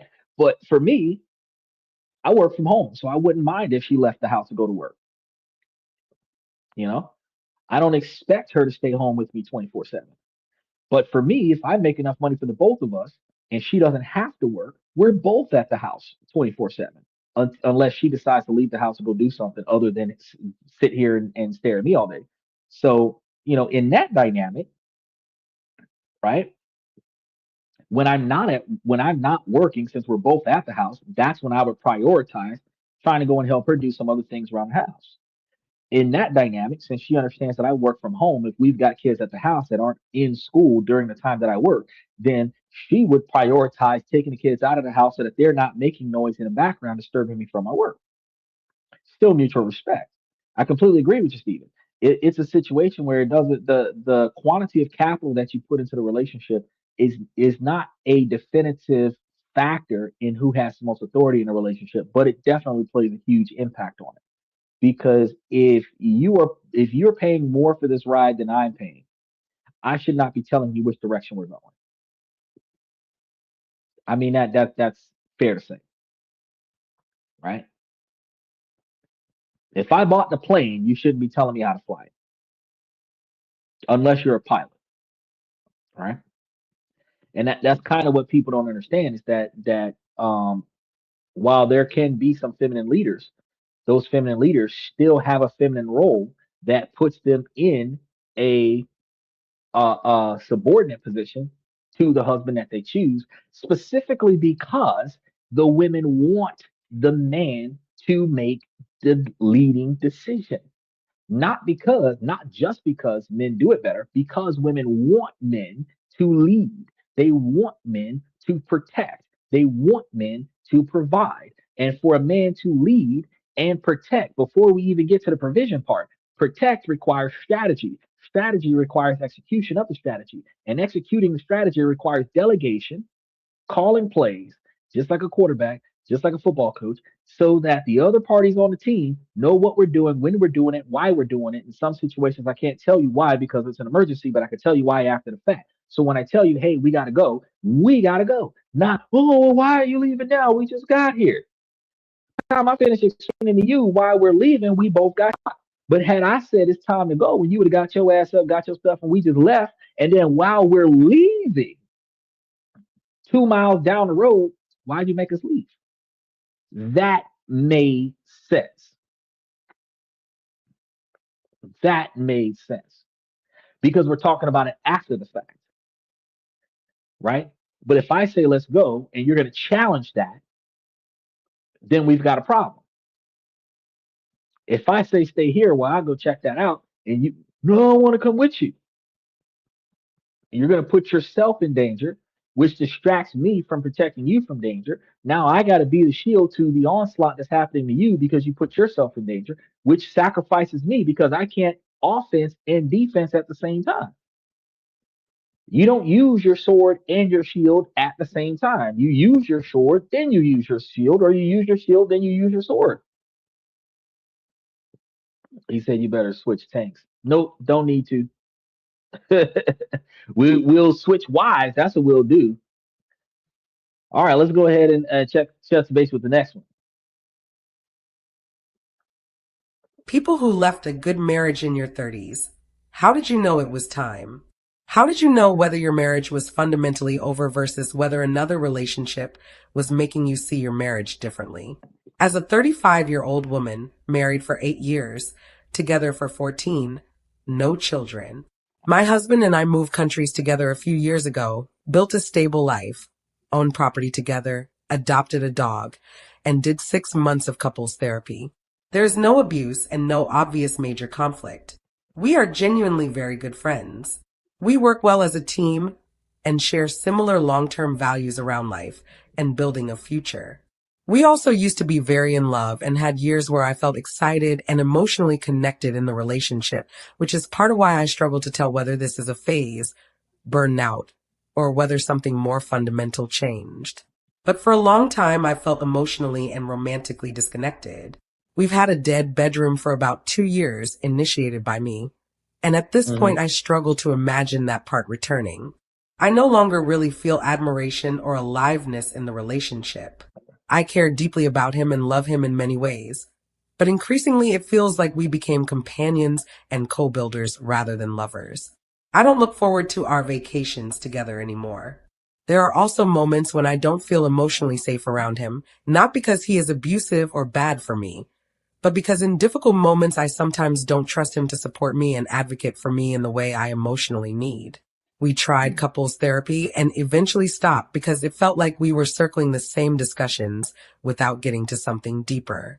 I also did individual therapy, but didn't feel like it was helping me really. I also developed feelings for someone else. I'm not asking whether I should choose that person. I know that relationship may or may not last. But it forced me to confront feelings I had already started having about my marriage. Leaving feels horribly difficult. The last few years included several family losses and job insecurity, and I feel like I'm only now rebuilding myself after a difficult period. I am terrified of losing stability and support, especially because we live in a new country and don't have a big support system here. I also care about him deeply, and hurting him feels like cutting my own hand off.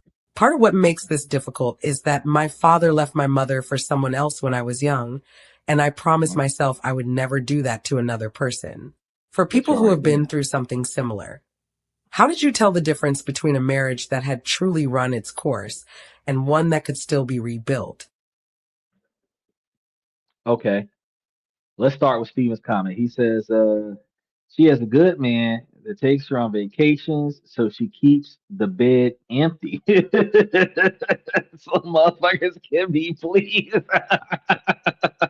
Sound like she one of them. Bro, do you see like what me and Michael was talking about earlier? This is why we talk. I talk the way I talk. This is why I'm not forgiving about my situation. This is why I don't sugarcoat shit. At the end of the day, no matter how good a man is, if the woman wants more and she doesn't get it, she's going to turn off intimacy. That's what women have done historically, is turn off intimacy. Now, even though the man suffers with the intimacy, he has self preservation turned off the desire for intimacy from his wife and is still giving her everything that she wants except for a psychological and emotional cheerleader for the negative bullshit that he doesn't agree with. Now, she wants him to validate the negative things that she's doing, and he's not involving himself either way. She's not happy with that. But the truth came out 3/4 of the way in. She's got a boyfriend on the side that her husband may not know about. And while she's got a boyfriend on the side that her husband may not know about, you can psychologically and emotionally have love for more than one person, but you can only be in love with one person at a time. So when you fell out of love with your husband, you fell in love with the side dude. You still have love for your husband, but you don't feel the way with your husband that you feel about the side dude. You might have closed the intimacy gates with the husband, but you're smashing the side dude. Now, this happens in a lot of marriages. I mean, they've been around each other for 14 years, even though they've been married for a portion, a small portion of that. Long-term marriages typically has this happens at some point during a marriage where one or both people do this, not necessarily at the same time, right? The dynamic is that whatever it is she was hoping to get out of this relationship, she did not articulate that clearly to her husband. She admits that she did not continue therapy because she wasn't satisfied with the outcome, where she wanted the therapist to convince the husband to do what she wanted, and the therapist wouldn't do that. So the man's not doing anything wrong in this situation. It's just that the woman's expectations supersedes the performance of her marriage. And since she's not satisfied with that, she is getting intimacy from outside of the marriage, which doesn't necessarily validate her, but the novelty of something different, something new, is what she's got right now. Now, there isn't much resentment towards her current husband, but there is some resentment there because what she thought that she could get out of this situation, she's not getting. And that's the reason why she's getting it from somebody else. If the dude sleeping with her is giving her the validation that she looked for, even though she could be dead wrong, just because he's yes man in the situation, he gets to sleep with her. And at the end of the day, that is all she wanted, was for somebody to agree with her being wrong. Sometimes that's how people are.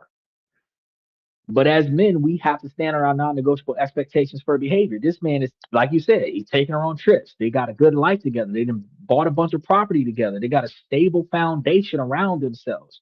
No kids because she doesn't want the kids. So everything that she wanted out of this marriage, he gave her, and she still will not satisfy this man. But he's still giving her everything that she needs. I gotta tell y'all, some of these motherfuckers, there's nothing you can do to please them. There's nothing. He's taking pictures of himself and she doesn't like it. That's not it, bro. That ain't even it. What's really going on right now is that she is not getting what she wants, and what she want is unreasonable. And since she can't find nobody to cheerlead the bullshit that she's trying to deliver, she's taking it out on her husband, and now she's cheating on her husband with another man. Now she's asking, when is a good time to end a good marriage? There's never a good time to end a good marriage. A marriage is fucking good. She's fucking it up, and she's going to be the reason why they get a divorce. He will be the man that got away, the good one that got away. But when she finished fucking this man over, he is going to be a man scorned. The next woman that he gets with, he is not going to be the man that he is now. And that's when women say all men ain't shit. Oh, he's traumatized from the last woman. Something happened with his mama.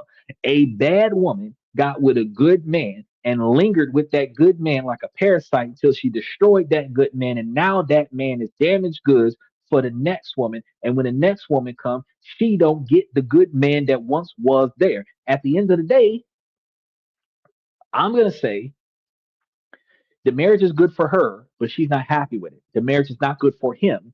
And since she is not willing to make him happy in the marriage, she should voluntarily withdraw from the marriage because she will psychologically and emotionally damage him by lingering in the marriage with the intent to not satisfy her husband.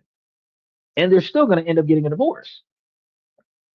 So once you decided to start dating outside of the marriage, you should have started deciding to get the divorce. That's pretty much it. She should have opened up to the husband or left him. But she should have left him because she already opened up to the husband. They had couples therapy and individual therapy. She stopped going to the couples therapy because they were circling around the same subjects, which was her not being willing to cooperate, her not being willing to be intimate, her not having an excuse for this behavior, but she's still not satisfied. Then she went to individual therapy where she stopped going to that because she could not get the therapist to be on her side about the fact that she has unrealistic expectations that are not going to get met in this particular relationship. So, since she understands that two therapists and a husband later, she's not getting what she looks for out of this marriage, she should have left.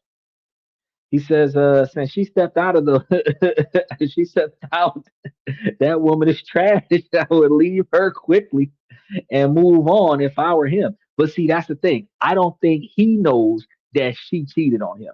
I think that he knows that his relationship is on the rocks. And she's admitting to us that her relationship is on the rocks and she's cheating on him. But you got to understand, if the shoe was on the other foot and the man was this way, where there was no intimacy in a relationship, and he had a woman on the side, society would say the same thing. The person cheating ain't shit, and the person cheating need to go ahead and voluntarily walk out of the relationship instead of cheating. But I am gonna say that there is something that you're not doing in the relationship that causes your partner to leave the relationship. So the husband should have figured out if whatever the fuck she wanted was doable and if it was reasonable. And if it wasn't doable or wasn't reasonable, he should have got the divorce before she cheated. Because in either situation, if I can't give you what you need, or if I can't give you what you want, if I can't give you what you're asking for, you will never be happy with me. And at that point, I am supposed to be the bigger person if you're not going to do it. And I should withdraw from this situation because I am not what you want or I am not what you need. And if once I recognize that, there isn't enough trips around the world that's going to fix that situation. There isn't enough jewelry. There isn't enough gifts. There isn't enough red bottom shoes. There isn't enough Brazilian hair from Amsterdam that's going to make you change your position. You will stay for the stuff. And that's what this woman is doing. She doesn't want to leave the lifestyle that she has, but she doesn't want the man that she's with. At the end of the day, it's time to go. But if you're not going to leave, I'm going to leave. That's what we got to do. All right, let's touch base with the next one.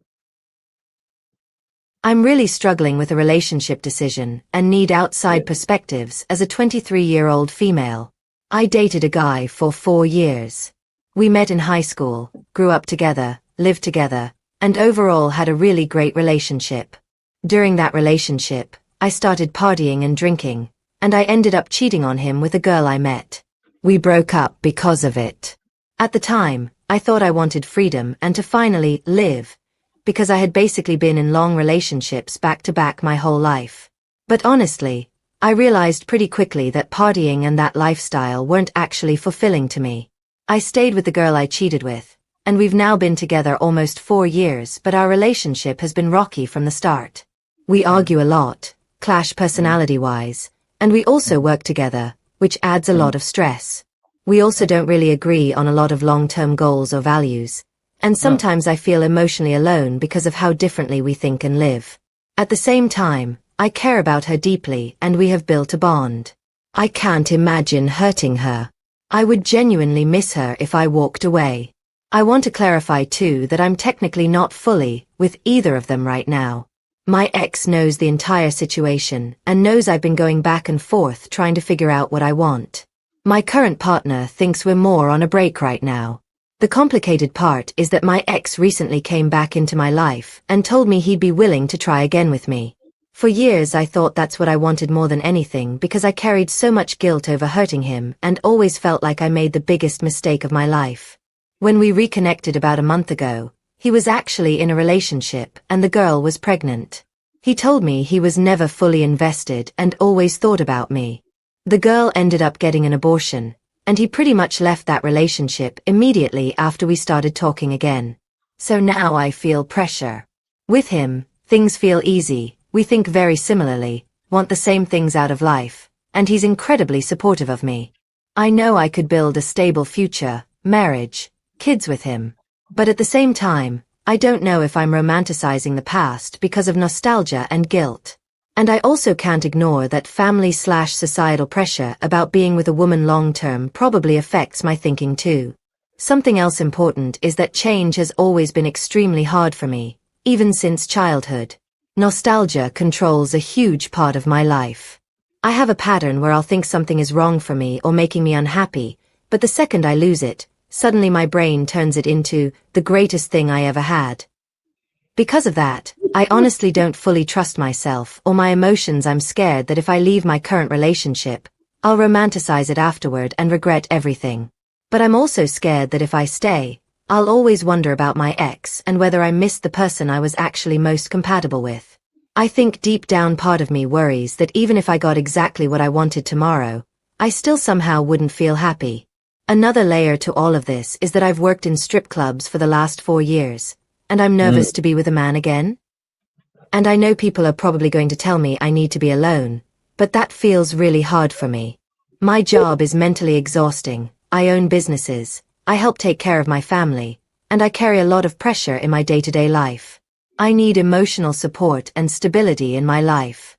What scares me most is that I can't imagine never trying again with him in my lifetime. But I also can't imagine hurting the person I'm with now. All right. So Steven says she needs to take a good year alone to get to know herself, if you ask me. Now, the first thing I was gonna say was let's start with recognizing that, she's dating this chick and she's getting the same behavior from this chick that her boyfriend got from her. Um Women don't believe this, but truth be told is that when two women date each other, well, there's nothing morally or ethically wrong with that. When two women date each other and they have the exact same conflict in a relationship that they have when a man is dating a woman, that one woman that has dated men and dated women need to stop and think the common problem in your relationship was you, because you didn't get along with the man that you was dating and you're not getting along with the woman that you're dating.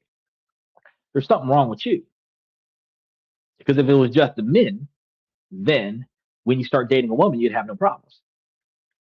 All right. So when you stop dating men and start dating women and you're still having the same problems, it's you. Some of the negative feelings and emotions and behavior patterns you're getting from your partner is retaliation to your negative behavior. Some of it is just y'all aren't compatible with one another, but a lot of it is going to be resentment and retaliation behavior. However, just because the dude wants to get with you doesn't mean y'all are compatible. Just because y'all have the same thought process doesn't mean that y'all are compatible. I understand that his other relationship, he had a rebound chick after you, got her pregnant. She had an abortion. Dude left. Most men who would prefer to be fathers would leave once the woman gets an abortion. So, I mean, she kind of killed that relationship as soon as she got the abortion. That just kind of, he ain't even gonna want to have nothing else to do with her, really. Especially if it wasn't his choice. Now, the woman that he wanted, he would assume that she has learned from past behavior because she has already started dating a woman and it's not working the way it wasn't working when she was dating a man. But I strongly believe, like Steven said, because she ain't getting the shit together, she needs to spend some time by herself and figure out how to improve herself. Now, another thing I also believe and I understand is that she hit the nail on the head and she's got some self doubt. First and foremost, she understands that even if she got what she wanted, she would find a way to fuck it up and she would feel like she's not satisfied with it. That is self sabotaging behavior. That is going to come from a level of trauma and probably some depression from past where you believe that you do not deserve to be happy. So you will make sure that you're in a situation where you are not happy, whether you cause unnecessary conflict in a relationship or you deliberately put yourself in a situation with somebody that you are not happy with so that you can feel comfortable in the chaos that you are used to. This requires a lot of therapy, but to the magnitude and dynamics of, is this what you need? No. She needs some therapy. She needs to get away from the toxic relationship. She needs to recognize that your ex is your ex. Now, here's the other half of that because it's not just the fact that she didn't learn and grow. He didn't learn and grow neither because he left her, dated a chick, left that chick for his ex. He has not improved from the first breakup. He did not improve from the abortion breakup. And now he's about to get with the unimproved, unreformed version of the ex who has not learned from past mistakes. Just because you got into another relationship after your breakup does not mean that you have grown emotionally. You have not matured. You have not grown psychologically. So the reasons why y'all broke up before are still there. Y'all just missed the sex y'all used to have with one another. Now, once y'all get back together, the sex will be good and this, that, and the third. But the problem you're going to have is the same issues that led to the breakup are going to be the same issues that leads to the breakup a second time. Now, with these two, the issue was the partying and bar hopping and making out with other people and cheating. So, if she does not drink and she does not club and she finds a way to be a responsible, stable person in a relationship and stay loyal to her boyfriend, that could become a good thing since she recognizes the error of her ways. But if he decides to go to a party with the guys, he goes to a party with the girls, she is not going to change her behavior. People who quit drinking alcohol for a number of years only need one situation to fall off the wagon. And when they fall off the wagon, they fall off hard. It's one of those situations where I ain't drinking a while, took this one shot, fuck, as well drink the whole bar. They fall off the wagon hard. So if the chick decides to be alcohol free for the first 2 to 5 years out of the relationship after she gets back with her ex, then he does something to piss her off. She leaves the house and goes to the bar to have a drink. She starts with a shot. Somebody buys her another shot. Now she's got three people buying her shots. Now she's doing keg stands on the bar. And because she could swing both ways, it doesn't matter if it's a dude or a chick. Once she starts getting inebriated, Western society is not to bring her home and leave her with her husband. It is to bring her somewhere else and get laid. So the affair is going to happen again because she has not learned. Now, while I don't condone that behavior, because after everything we've learned about how men can get castrated by the wrong accusation, I don't think that her getting inebriated and then you trying to make a play for it is a good thing these days. But I can say that since that was her pattern of behavior in the past, she would literally have to not just vow to be alcohol free, but refuse to go anywhere where alcohol is served or sold to prevent from being exposed to the temptation. That would be the only way that she would satisfy her capabilities to not girls gone wild. Because otherwise, she's gonna slip, especially if her husband or her boyfriend's not there to say no, she doesn't need that, right? She's gonna slip. And if she's in a group of people with peer pressure, come on, you can take one shot. It's just one shot. One shot turned into 10 shots, 10 shots turned into a night that you don't remember, which turns into a night you don't want to remember, right? It is what it is. I always advise learn from your past mistakes, but never get back with your ex. Never get back with. I don't care if it's 20 years from now. Never get back with your ex. That's always going to be my advice. All right, let's touch base with the next one. We got a couple more here. I don't know whether I want closure or revenge. I honestly Revenge. don't even know if I want advice or if I just need to get this out somewhere, maybe both.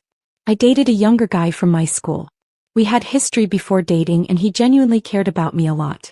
He was nervous around me, affectionate, emotionally attached, and honestly very sweet in private. That's part of why this whole situation hurts so much. During the relationship I trusted him with personal things, supported him emotionally, listened to his problems, and genuinely believed he respected me.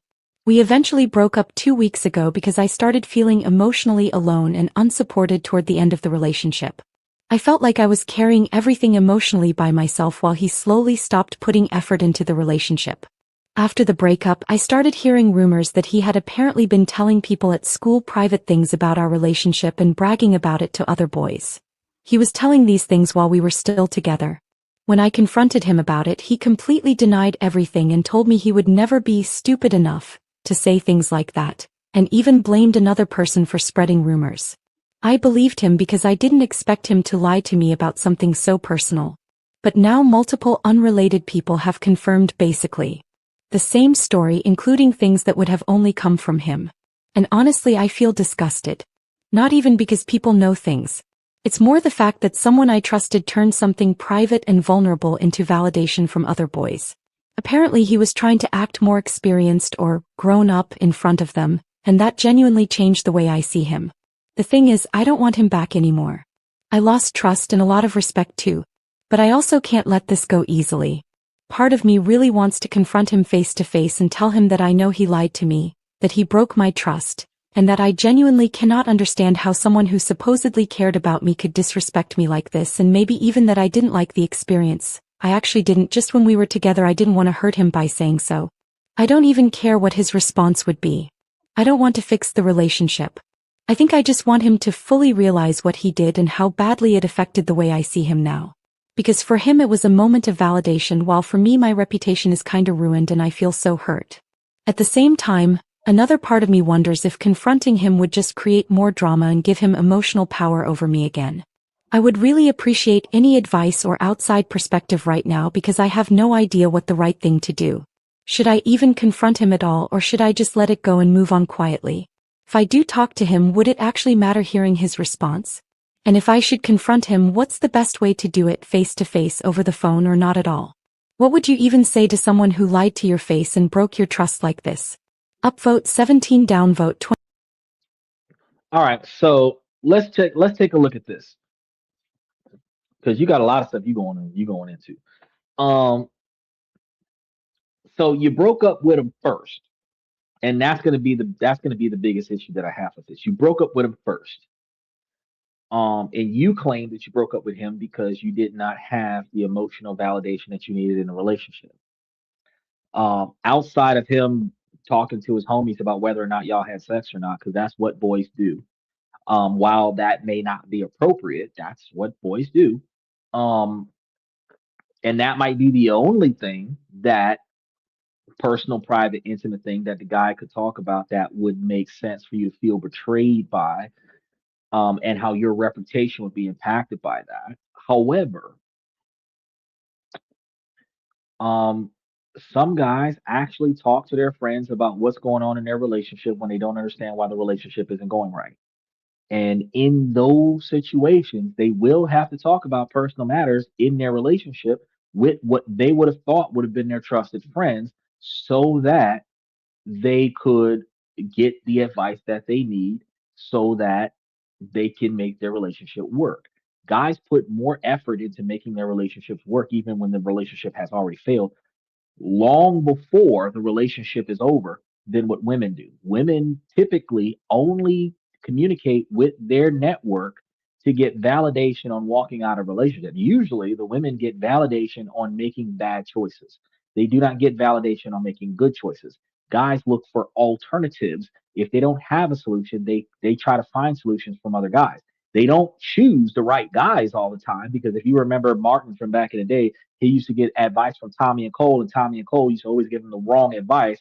And then he would just have to stop listening to his friends and go talk to Gina and get the information from Gina so that they could work on their relationship. But the observation is that if he was getting advice from his friends because the relationship wasn't going right, there is going to be something that he's going to talk about. Now, if she's making it seem like he's bragging to his friends, and boys do that, he may not have been. He may have just been trying to get some advice. Now, even if he was bragging to his friends, that's not why you broke up with him. Had y'all been dating and you found this information out and you wanted to confront him to make him stop, like that might, if you're confronting him, could lead him to deciding to stop this behavior and apologize to you and do better about confidentiality between the two of y'all.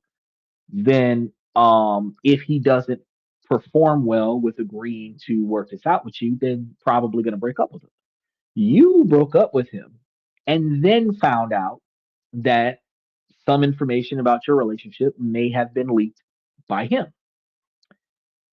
I'm going to be honest with you. While this bothers you, it doesn't matter. If you got fired off of a job and your boss told all of your coworkers that you were a shitty employee, are you supposed to go back to the job and confront your boss about your former reputation with your boss? No. If your boyfriend is giving bad reviews about you, if that's what you're claiming, your boyfriend's giving you bad reviews about you to society before y'all broke up, and then y'all broke up, unrelated to the bad reviews, then you find out about the bad reviews after y'all broke up. It is not going to fix your reputation to confront him. Him apologizing for those bad reviews is not going to change how you feel about the bad reviews. Him apologizing to you about providing those bad reviews is not going to improve your reputation. So right now, what we have is revenge, and this is a common behavior that women have. This is a common behavior that people with a lot of emotion have.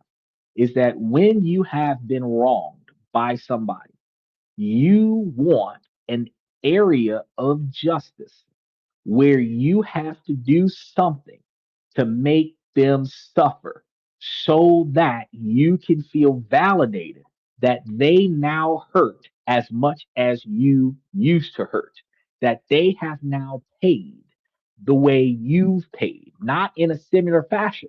Because a lot of times in modern times, the way that is resolved is like through lawsuits. Fucked me over and I sue you, right? So the emotional damage that I got is replicated by your financial reparations, right? Sometimes it is reputational damage. You damage my reputation, so I'm gonna make you damage your reputation. Since you damaged my reputation, now both of our reputations are damaged. But does that make the situation right? No. The past is the past. What he said before y'all broke up, that ain't got nothing to do with you right now. Y'all broke up. Had y'all still been together, that might have been a reason to break up. There is no closure in why did he say what he said. If he said something negative about you, what you need to do is take that shit as a reference point, as a character review, and fix the complaint.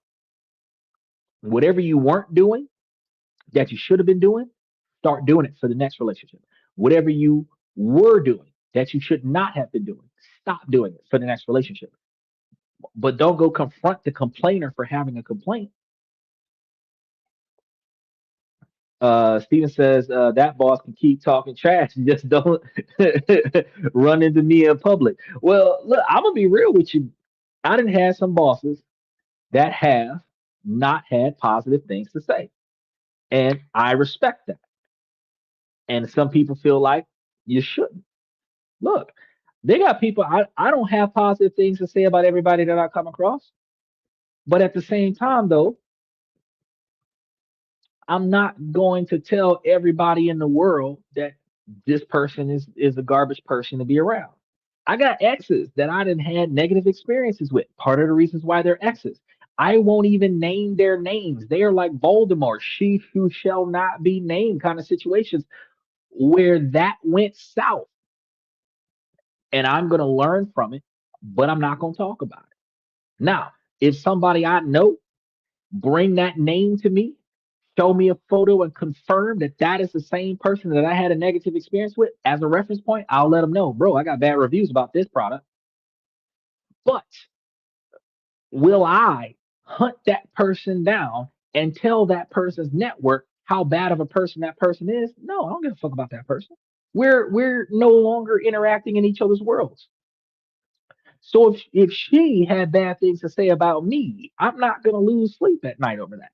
If she had bad things to say about me, it's not gonna stop me from making money, make money for me. And if we cross paths in society, I don't know how that would be possible, but if we did, I would pretend like I didn't know her. Matter of fact, to the magnitude that it was one so long ago, and two, I disassociate with people to a degree where I might not even recognize her, genuinely not know who the fuck she is. But if I found myself in a conversation where I've made the mistake of not doing facial recognition and I heard that voice and I recognized that voice and, oh, you're so and so, out the door, I'm gone. That's it. I'm not going to, oh, what you said about me and this, that, and the third, and what you did over here and this, that, and the third. No. Now, when she asked it at the beginning of her question was, would this produce an emotional control that he would have over her? First and foremost, he don't want to control, but yes, it would put him in control over your emotions. This is one thing that people try to throw under narcissism and toxic behavior, but it is self-toxic behavior, not so much somebody else imposing toxic behavior on you. You got to understand this. When somebody else's thought process or behavior process negatively impacts you, that person holds control over how you feel, because when they say and do things, it changes your behavior. So that puts external control over your internal emotions. Whether or not that person knows that they got control over you or not has nothing to do with the fact that they do. Some people will say and do things just because they say and do things, and you gonna feel some kind of way about it because you allow external sources to control how you feel. So is it a good thing to reconnect with your ex where your ex would likely trigger negative emotions again in you? No, specifically because you harbor negative feelings, and specifically because those negative feelings are going to be resurfaced by your boyfriend, your ex boyfriend. You should not interact with your boyfriend. Why? Because it is going to put you in a position where you're not going to be able to maintain control over your feelings, right? That's the part that you need to recognize. One of the reasons why we do no contact, and one of the reasons why we do um um distancing from our exes, is because the negative hold that we have, we still have to break that emotional bond with our partner. And when we still have to break that bond, we find ourselves in a position where any contact with that person will bring up bad feelings, old feelings. And since we understand that, we distance ourselves. So recognizing that dude still got some kind of impact on you, distance yourself. Don't interact with him at all. If y'all go to the same school, avoid each other. If y'all work on the same job, avoid each other. Don't interact with y'all got the same social circle. Detach yourself from that circle. Don't hang out with people that will talk to you about your ex. That's what you got to do, because it's not going to work out for you. All right, I think we got like one more. Let's go ahead and cover that. 22 go to comments. Someone please talk to me. Me All and right. my boyfriend just broke up. I am 21 and haven't been in a lot of relationships. I feel so empty and hopeless. I feel like I did something wrong and that I'm unworthy. I love him so incredibly much I can't even explain the feeling. I'm so far away from my family and I don't have any friends outside of work where I live. I just want someone to want me the way I want them. I don't know how to handle these feelings. Someone help me please. I feel so sad. Okay. Well, that one was Need easier than I thought. relationship advice. Hold on. Before we go into that one. So apparently we got a couple. So the first issue that we have is that she hasn't been in a lot of relationships, which thank God, because at 21 you should have only had like one or two, right? Every 1 year, 5 months, and 6 days, you should have two between 18 and 21, right? Anything more than that, you kind of doing too much. But yes, you did something wrong. No, you're not worthless. Yes, you can improve, but no, you should not be in another relationship with somebody else right now. You should give yourself another 6 months to a year, like Steven said with the other chick, to figure out where you went wrong, what contributions you made in the failure of that relationship, and then change. You can also do a census where you only interact with guys as strictly platonic relationships to find out what men look for in women. Do your own poll and generically take that information in and decide which characteristics that men look for in women and see if you can start behaving like that and performing those roles so that when you do decide to open yourself up to a serious relationship that you are able to perform the roles that the average man is looking for, right? Being 21, you're at a good age where you've got at least 7 years left before your value completely plummets. So let's put you in a position where you learn and grow from this situation, where hopefully within the next 5 years you find the right guy, but it requires you to learn from the last guy and not allow the next guy to be negatively impacted by your relationship from the last guy. Because that's one of the other things that causes problems in relationships is that you find yourself with baggage and trauma from the last relationship that puts you in a position where your next relationship suffers. Your past impacts your future. You want to detach the two. You want to overcome the past first before you move into the future. Now, last one. I'm coming, buddy. Let's see the last one. Come this way while we listen to that guy. I am currently 24 and I think I was in love with someone. It started off as a situationship, but both of us got attached. We were living together like a couple. She had this ex with whom she had an unresolved past, and I knew it. I thought she'd change. Then this ex came to see her. I told her I'm not okay with this. She anyways saw him. He stayed at her place for 3 days and they slept together. She now says it was a mistake. She says that she loves me so much and would do anything for me. I don't know what to do. I know I still love her, but the pain and trauma are too much. Should I get back with her? Hell no.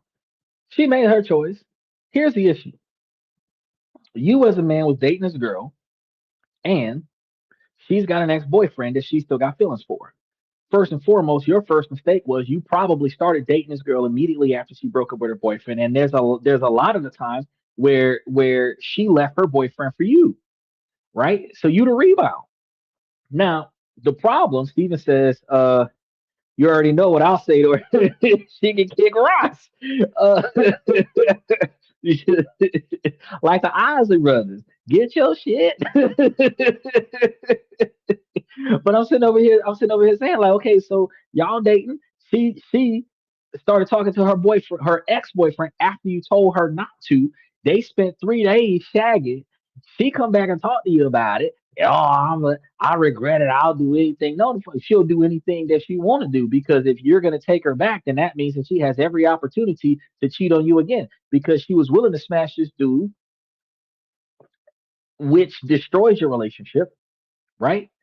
And sex with your ex's closure is what some people think is the thing to do. That's not what the thing to do. That actually rekindles emotions, right? So the fact is that where you are right now, you just she just destroyed the whole relationship. There's no reason to go back to her, right? And if she's willing to do that now, a year, 2 years, 3 years into the relationship, what will she do in 5 or 10 years when she's bored with the relationship? If she's not willing to overcome temptation now, because she's going to lie and say, oh, well, it was a mistake, it was a mistake, it was a mistake. A mistake is going to a place and drinking a drink that you didn't make yourself and then waking up 3 days later and not knowing what happened. That's a mistake. Okay. Because you had no intention of doing anything wrong and wrong things happened while you weren't awake. That's a mistake because you went somewhere you should not have went and you had no control over the outcome of the situation because you weren't conscious. That's a mistake. When you go and consciously pick your ex-boyfriend up from the airport, bring him to your house instead of him staying in a fucking hotel, let him spend 3 nights in a row at your house like the Holiday Inn. That is a fuck fest. That is not a mistake. That is deliberate. You're gonna lie and call it a mistake. Ooh, because you got caught or because you feel guilty. But let's be real with you. At the end of the day, you wanted that. You allowed it to happen. You participated in it. And now you regret the outcome because the outcome is that the man that you said you were committed to, which you lied about that, now doesn't want you. So now you're going to try to make it up to him.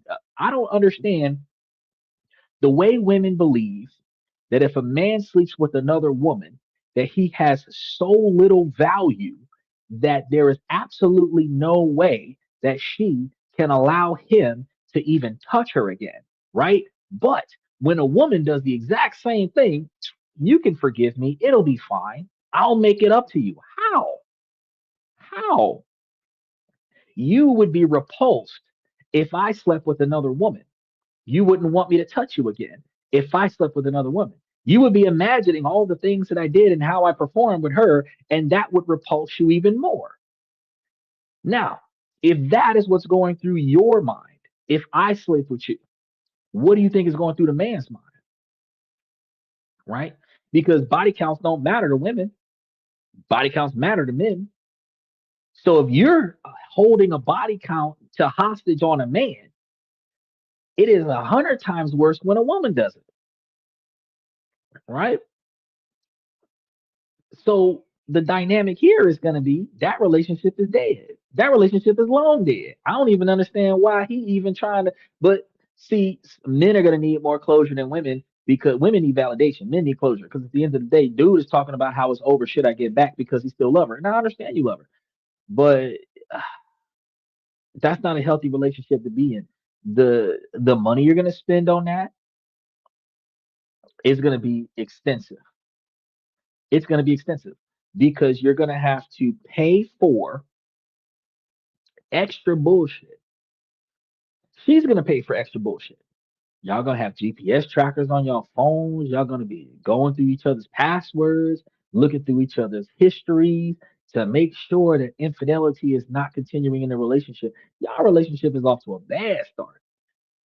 So you save yourself some time, some money, some effort. Let that one go. And then do not date a girl that has an ex within the last 365 days. You broke up with somebody 3 months ago? All right. I can be your homie, but I'm not gonna. That's it. That's it. And I know that men typically don't make friends with women that they're not willing to sleep with. But when she is no longer a candidate for a relationship, um, she really has no other value there. She really doesn't have any value there. He says body count as long as STDs are not present and as long as a woman can be exclusive and leave the past in the past is not a deal breaker. You say that, Stephen, but a retired OnlyFans girl or a retired porn star is not going to be your top pick.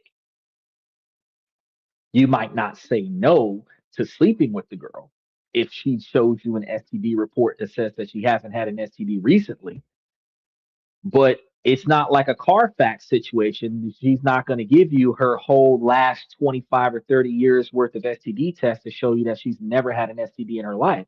She just doesn't have an STD now.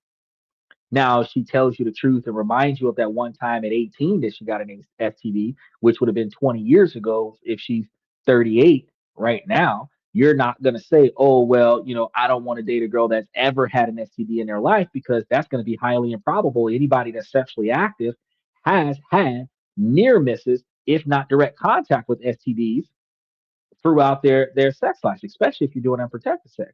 So The fact that she currently doesn't have an STD is going to be one of the major points. But and then the fact is that whatever her body count is, which is one of the reasons why we're not supposed to be talking about our romantic past to that magnitude, whatever her body count is going to dictate her experience in the bedroom. And you so you can just know that if she's really good at it, that she's had a lot of practice with it. So she know her body count's pretty high. You're not going to think about the number of men that she slept with. You're not going to think about the number of tips that you're kissing when you kiss her lips because she's not going to tell you what her body count is. But at the end of the day, body count is a deal breaker for all men. It is. Any man that is committing to a long term relationship is not committing to a crash car as a wife. They're not doing it. They're not doing it. It is what it is. Now, I understandably, because the average female in America typically has triple digits for their partners. If you find a woman that's still in the double digits, even if those double digits are mid double digits, you might allow that. You might even rationalize like 2 to 5 partners a year um, on average. And if you're doing 2 to 5 partners a year on average, every 10 years, that's like 50 partners. So in 20 years, that's triple digits. So if she's in her 30s, you expect her to have at least 100. And if she has less than that, you're like, well, it ain't as bad as it could be, right? Because of the market that you're dating in, right? Because 5 a year is a lot, but technically 5 a year is not a lot for a man, right? Since a woman can only have one child a year, 5 different partners in a year, that's a lot, right? Now I was just looking at some studies, and while it is rare, there is a scenario where multiple sperms can penetrate an egg, and while sometimes those eggs split off into twins, there are times where those eggs do not survive uh, the impregnation phase. Now, imagine that one of the reasons why, because when women take sperm in, whether it's accidental or deliberate, uh, it doesn't go anywhere. That DNA kind of like lingers inside of them. Women are incubators. Now, one of the reasons why she might not be able to fulfill her childbearing expectations is probably because there's too much semen in there, too many different probabilities in there, which leads to a lot of miscarriages, right? Women don't think about that part. They're going to tell me, oh, you don't know what you're talking about. You don't know what you're talking about. Look, the less partners she has, here's another thing, because the DNA stays in her, and since the DNA stays in her, she actually changes with the DNA that she takes in. The more partners that she has, the lower your when you take a DNA test percentages. So you go from 99.99999 to like 98 or 97 or or 96. So yeah, you're at 96.95. That means that there's 4% of this child belongs to another dude or several dudes, right?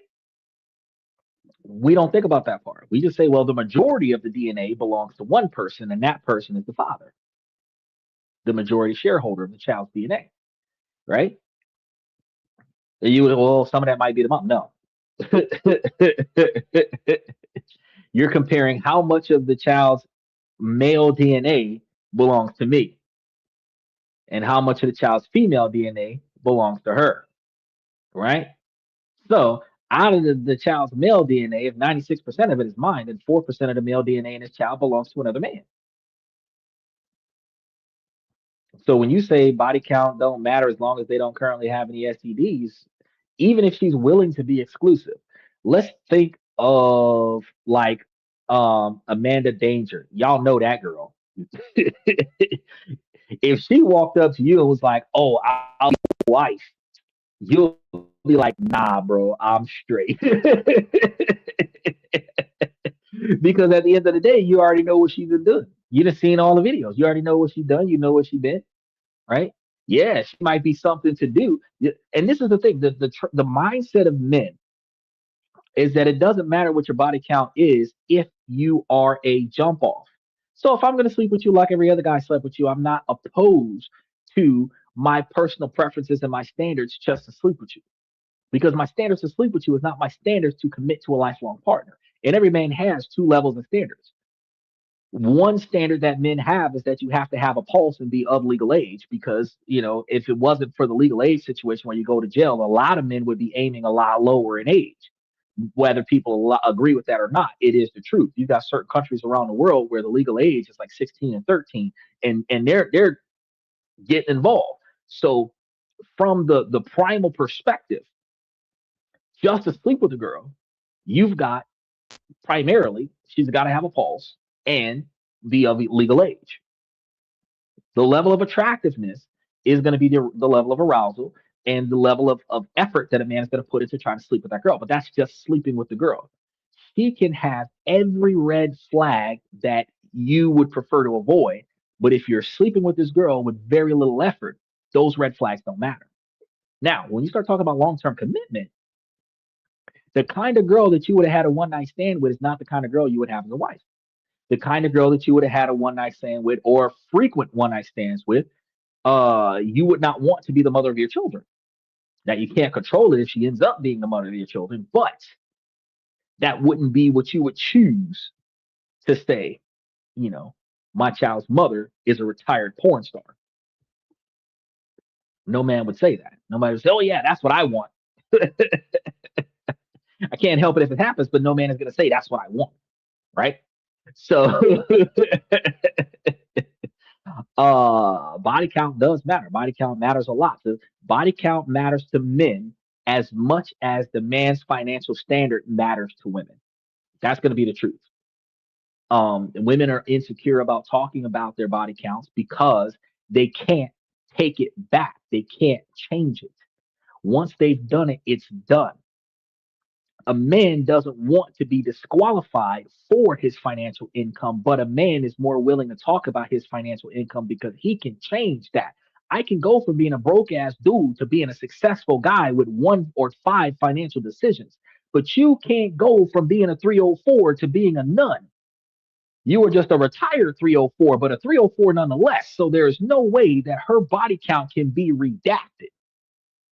But my bankruptcy can be taken off of my report after 10 years. My charge-offs can be taken off after 7 years. My poor status can be changed with hitting the lottery, with getting a good job, with settling a massive legal action and then making better financial decisions, with an inheritance, with you know what I'm saying? All I got to do is just be added to the right beneficial scenario, and my financial status changes. And the past, however many years of me being a broke dude, no longer matters because now I'm not broke. But for her body count is excessively important because the 304 she once was will always have that expectation in the back of your mind for her to become that again, because you got to think about this. Once an alcoholic, always an alcoholic. Once an addict, always an addict. Once a cheater, always a cheater. Once a whore, always a whore. So there's no way that you could tell me that she could retire from being a free spirit and you not think in the back of your mind when she's not where she said she was going to be, not answering her phone and late to show up, that you're not thinking that she's being ran through by somebody wherever she at, even if she's not. And because of this, a lot of guys who are confident about themselves would prefer to see the value of the woman's virtue before marriage, before financial commitment. We're not seeing that value, right? Because an OnlyFans girl could be $1 million woman, but a man don't give a shit about her money. He is still not going to get with that girl beyond a one night stand, maybe 2 or 3 night stand, but he's not going to marry that girl for her money, right? Because his value in her is not her money. And then if she's got that money and then she want to be an alpha boss lady and dominate the man on top of that, at the end of the day, his masculinity is gone because she's going to be the masculine person in a relationship. So now there's no value in there, because usually when women demasculate a man, they typically belittle him and shame him as well. So it's not going to end well for the dude, but then women are not attracted to the man once they've conquered him. So from the male's perspective, it is self-preservation more beneficial for the man to first and foremost make sure that he maintains his position as the masculine man in a relationship, and two, get a woman that is able to and willing to perform the feminine roles of the relationship. And if he doesn't have that, a lot of times, because that body count comes with a lot of trauma, and that trauma comes with a lot of resentment, and that resentment comes with a lot of retaliation, and that retaliation comes with a lot of feminist movement, unnecessary toxic behavior. You might just walk away from you might use the body count as a catalyst for her mental instability and say, hey, she'd have been ran through by 1,000 dudes. She's got 1,000 reasons to be fucked up in the head. I'm probably going to dial it down and probably stick with a chick that's closer to 300. At the end of the day, even though that number is high, you're still saying that there's a certain level of exposure to negative societal behavior patterns that you're not willing to put up with. And that is where the body count is gauged. It's going to be the same as how many times a car has been crashed. It's going to be the same as, how many times a man has filed bankruptcy. It's going to be the same. Donald Trump filed bankruptcy 6 times. He's a billionaire. But a lot of people will say that the first 4 times that he filed bankruptcy and the 5th time he was about to file bankruptcy, that he was one of the most financially irresponsible individuals, but he's one of the richest men in the country. Right? But his wife is a $50 million woman, separate from him. But she's $50 million and he's $4 billion. Right? She ain't even half a billion. She's $50 million and he's $4 billion. Do you understand how he is like 10 to 100 times more valuable than her? Her money don't mean shit to him. Her money is the taxes on his money. And when women understand that, that's when we understand certain things that you bring to the table that he values. You got to maintain that as women, because what you bring to the table that he values cannot be undone. What a man brings to the table that women value is built up over time. And since that's the case, women have to maintain that virtue. Now, that's the last comment we got for tonight. We're going to start because we got a lot of stuff going on tomorrow. I want you guys to make sure that y'all come through for those. We're going to start by saying, ladies, as long as the situation doesn't make sense, I'm going to keep asking you ladies to make it make sense. So ladies, please make it make sense. Fellas, I bring y'all this information to help y'all become higher value men. Y'all have to find the things in your life that are inside of your control that you don't like, and then put forth the effort to change those things, even if it means that you got to change the partner that you're dating, right? Then you're able to navigate around certain things that you can't control. Now, ladies, while this is a male-driven podcast from a male's perspective, you too can make yourselves higher value women, but you have to proactively prioritize your 20 and 30-year plan, reverse engineer that to the things that you can do today, that you're willing to do today, and start sticking to that plan, right? Now, you keep your eyes and ears open. You're paying attention to the personality and characteristics, drive, ambition, dedication, motivation, admiration, integrity of the man. You're able to know that this guy and his ability to achieve his goals is suitable for your ability to achieve your goals. And if your goals and his goals are in line with one another, where they don't have to be the same, but the outcome can be similar. And while y'all are both working for long-term satisfaction, not short-term gratification, you know that you have a partner that you can build with where the two of y'all can make it to $1 million faster than one. I say this on a regular basis. So recognizing that having two people with long-term gratification goals or long-term satisfaction goals instead of short-term gratification goals, then you guys can build a future that will be worth living in versus living in the moment today and forever struggling every day after the moment has passed.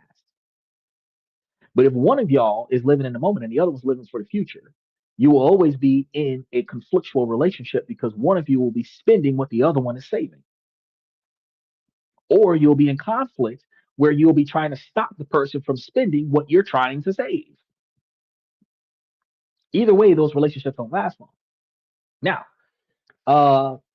we're gonna be following up with some new information that we got about the conflict with the Strait, and some observations on the potential for the $1.85 or $1.87 per gallon worth of gas that was being projected by Trump. We're gonna be talking to you guys about a lot of different things throughout the rest of the week that you guys can do to work on your finances, because we do have the dividend rotation strategy for June and July. So I want you guys to make sure that you pay attention to that, because we're going to be putting that up on the show this week as well. That's going to be going into the membership. And then we've got different countries around the world that we've got set up already. So make sure that you guys like and subscribe, and pay attention to the information that we got going on. Stephen, make sure that you update your YouTube app, update your cell phone software, and then if you're watching this from a computer, update the browsers on your computer, because a lot of updates have been happening on a lot of platforms over the past 30 days. And I mean, like Michael said earlier, it's like almost every 3 weeks there are updates being rolled out recently. So make sure that your stuff is at its most updated. That way, when we go live tomorrow, you have less issues. All right. I want to thank you guys for coming to tonight's show. Special shout out to OG Kicks, Michael, Steven, and then I'm just going to go throw out a special shout out for Claudia and Nicole, because I know those ladies come through whenever they have time to come through. I really appreciate y'all for coming to This and That. I'm your host, Xander, where we talk about this, that, and everything in between, and I will see you guys tomorrow night.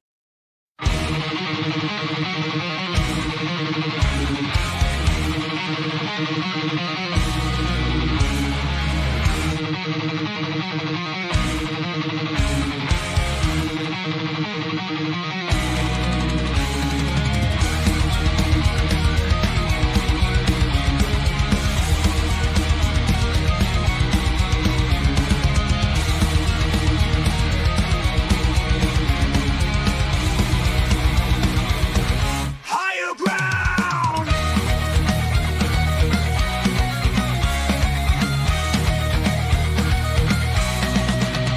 Used to chase validation, now I validate myself. Building inner strength, putting doubt upon the shelf. No more unnecessary drama, no more wasted time. Climbing higher, constantly making my own climb.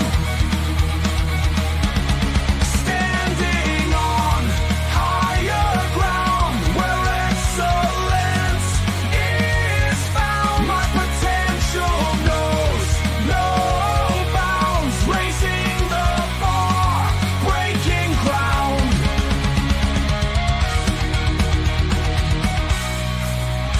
My network is my net worth. Choose your company wise. Surround yourself with eagles, not with sheep in disguise. Every interaction is a reflection of my brand. Quality over quantity, that's my personal command. I'm not landing on higher ground where excellence is found. My potential knows no bounds, raising the bar, breaking ground.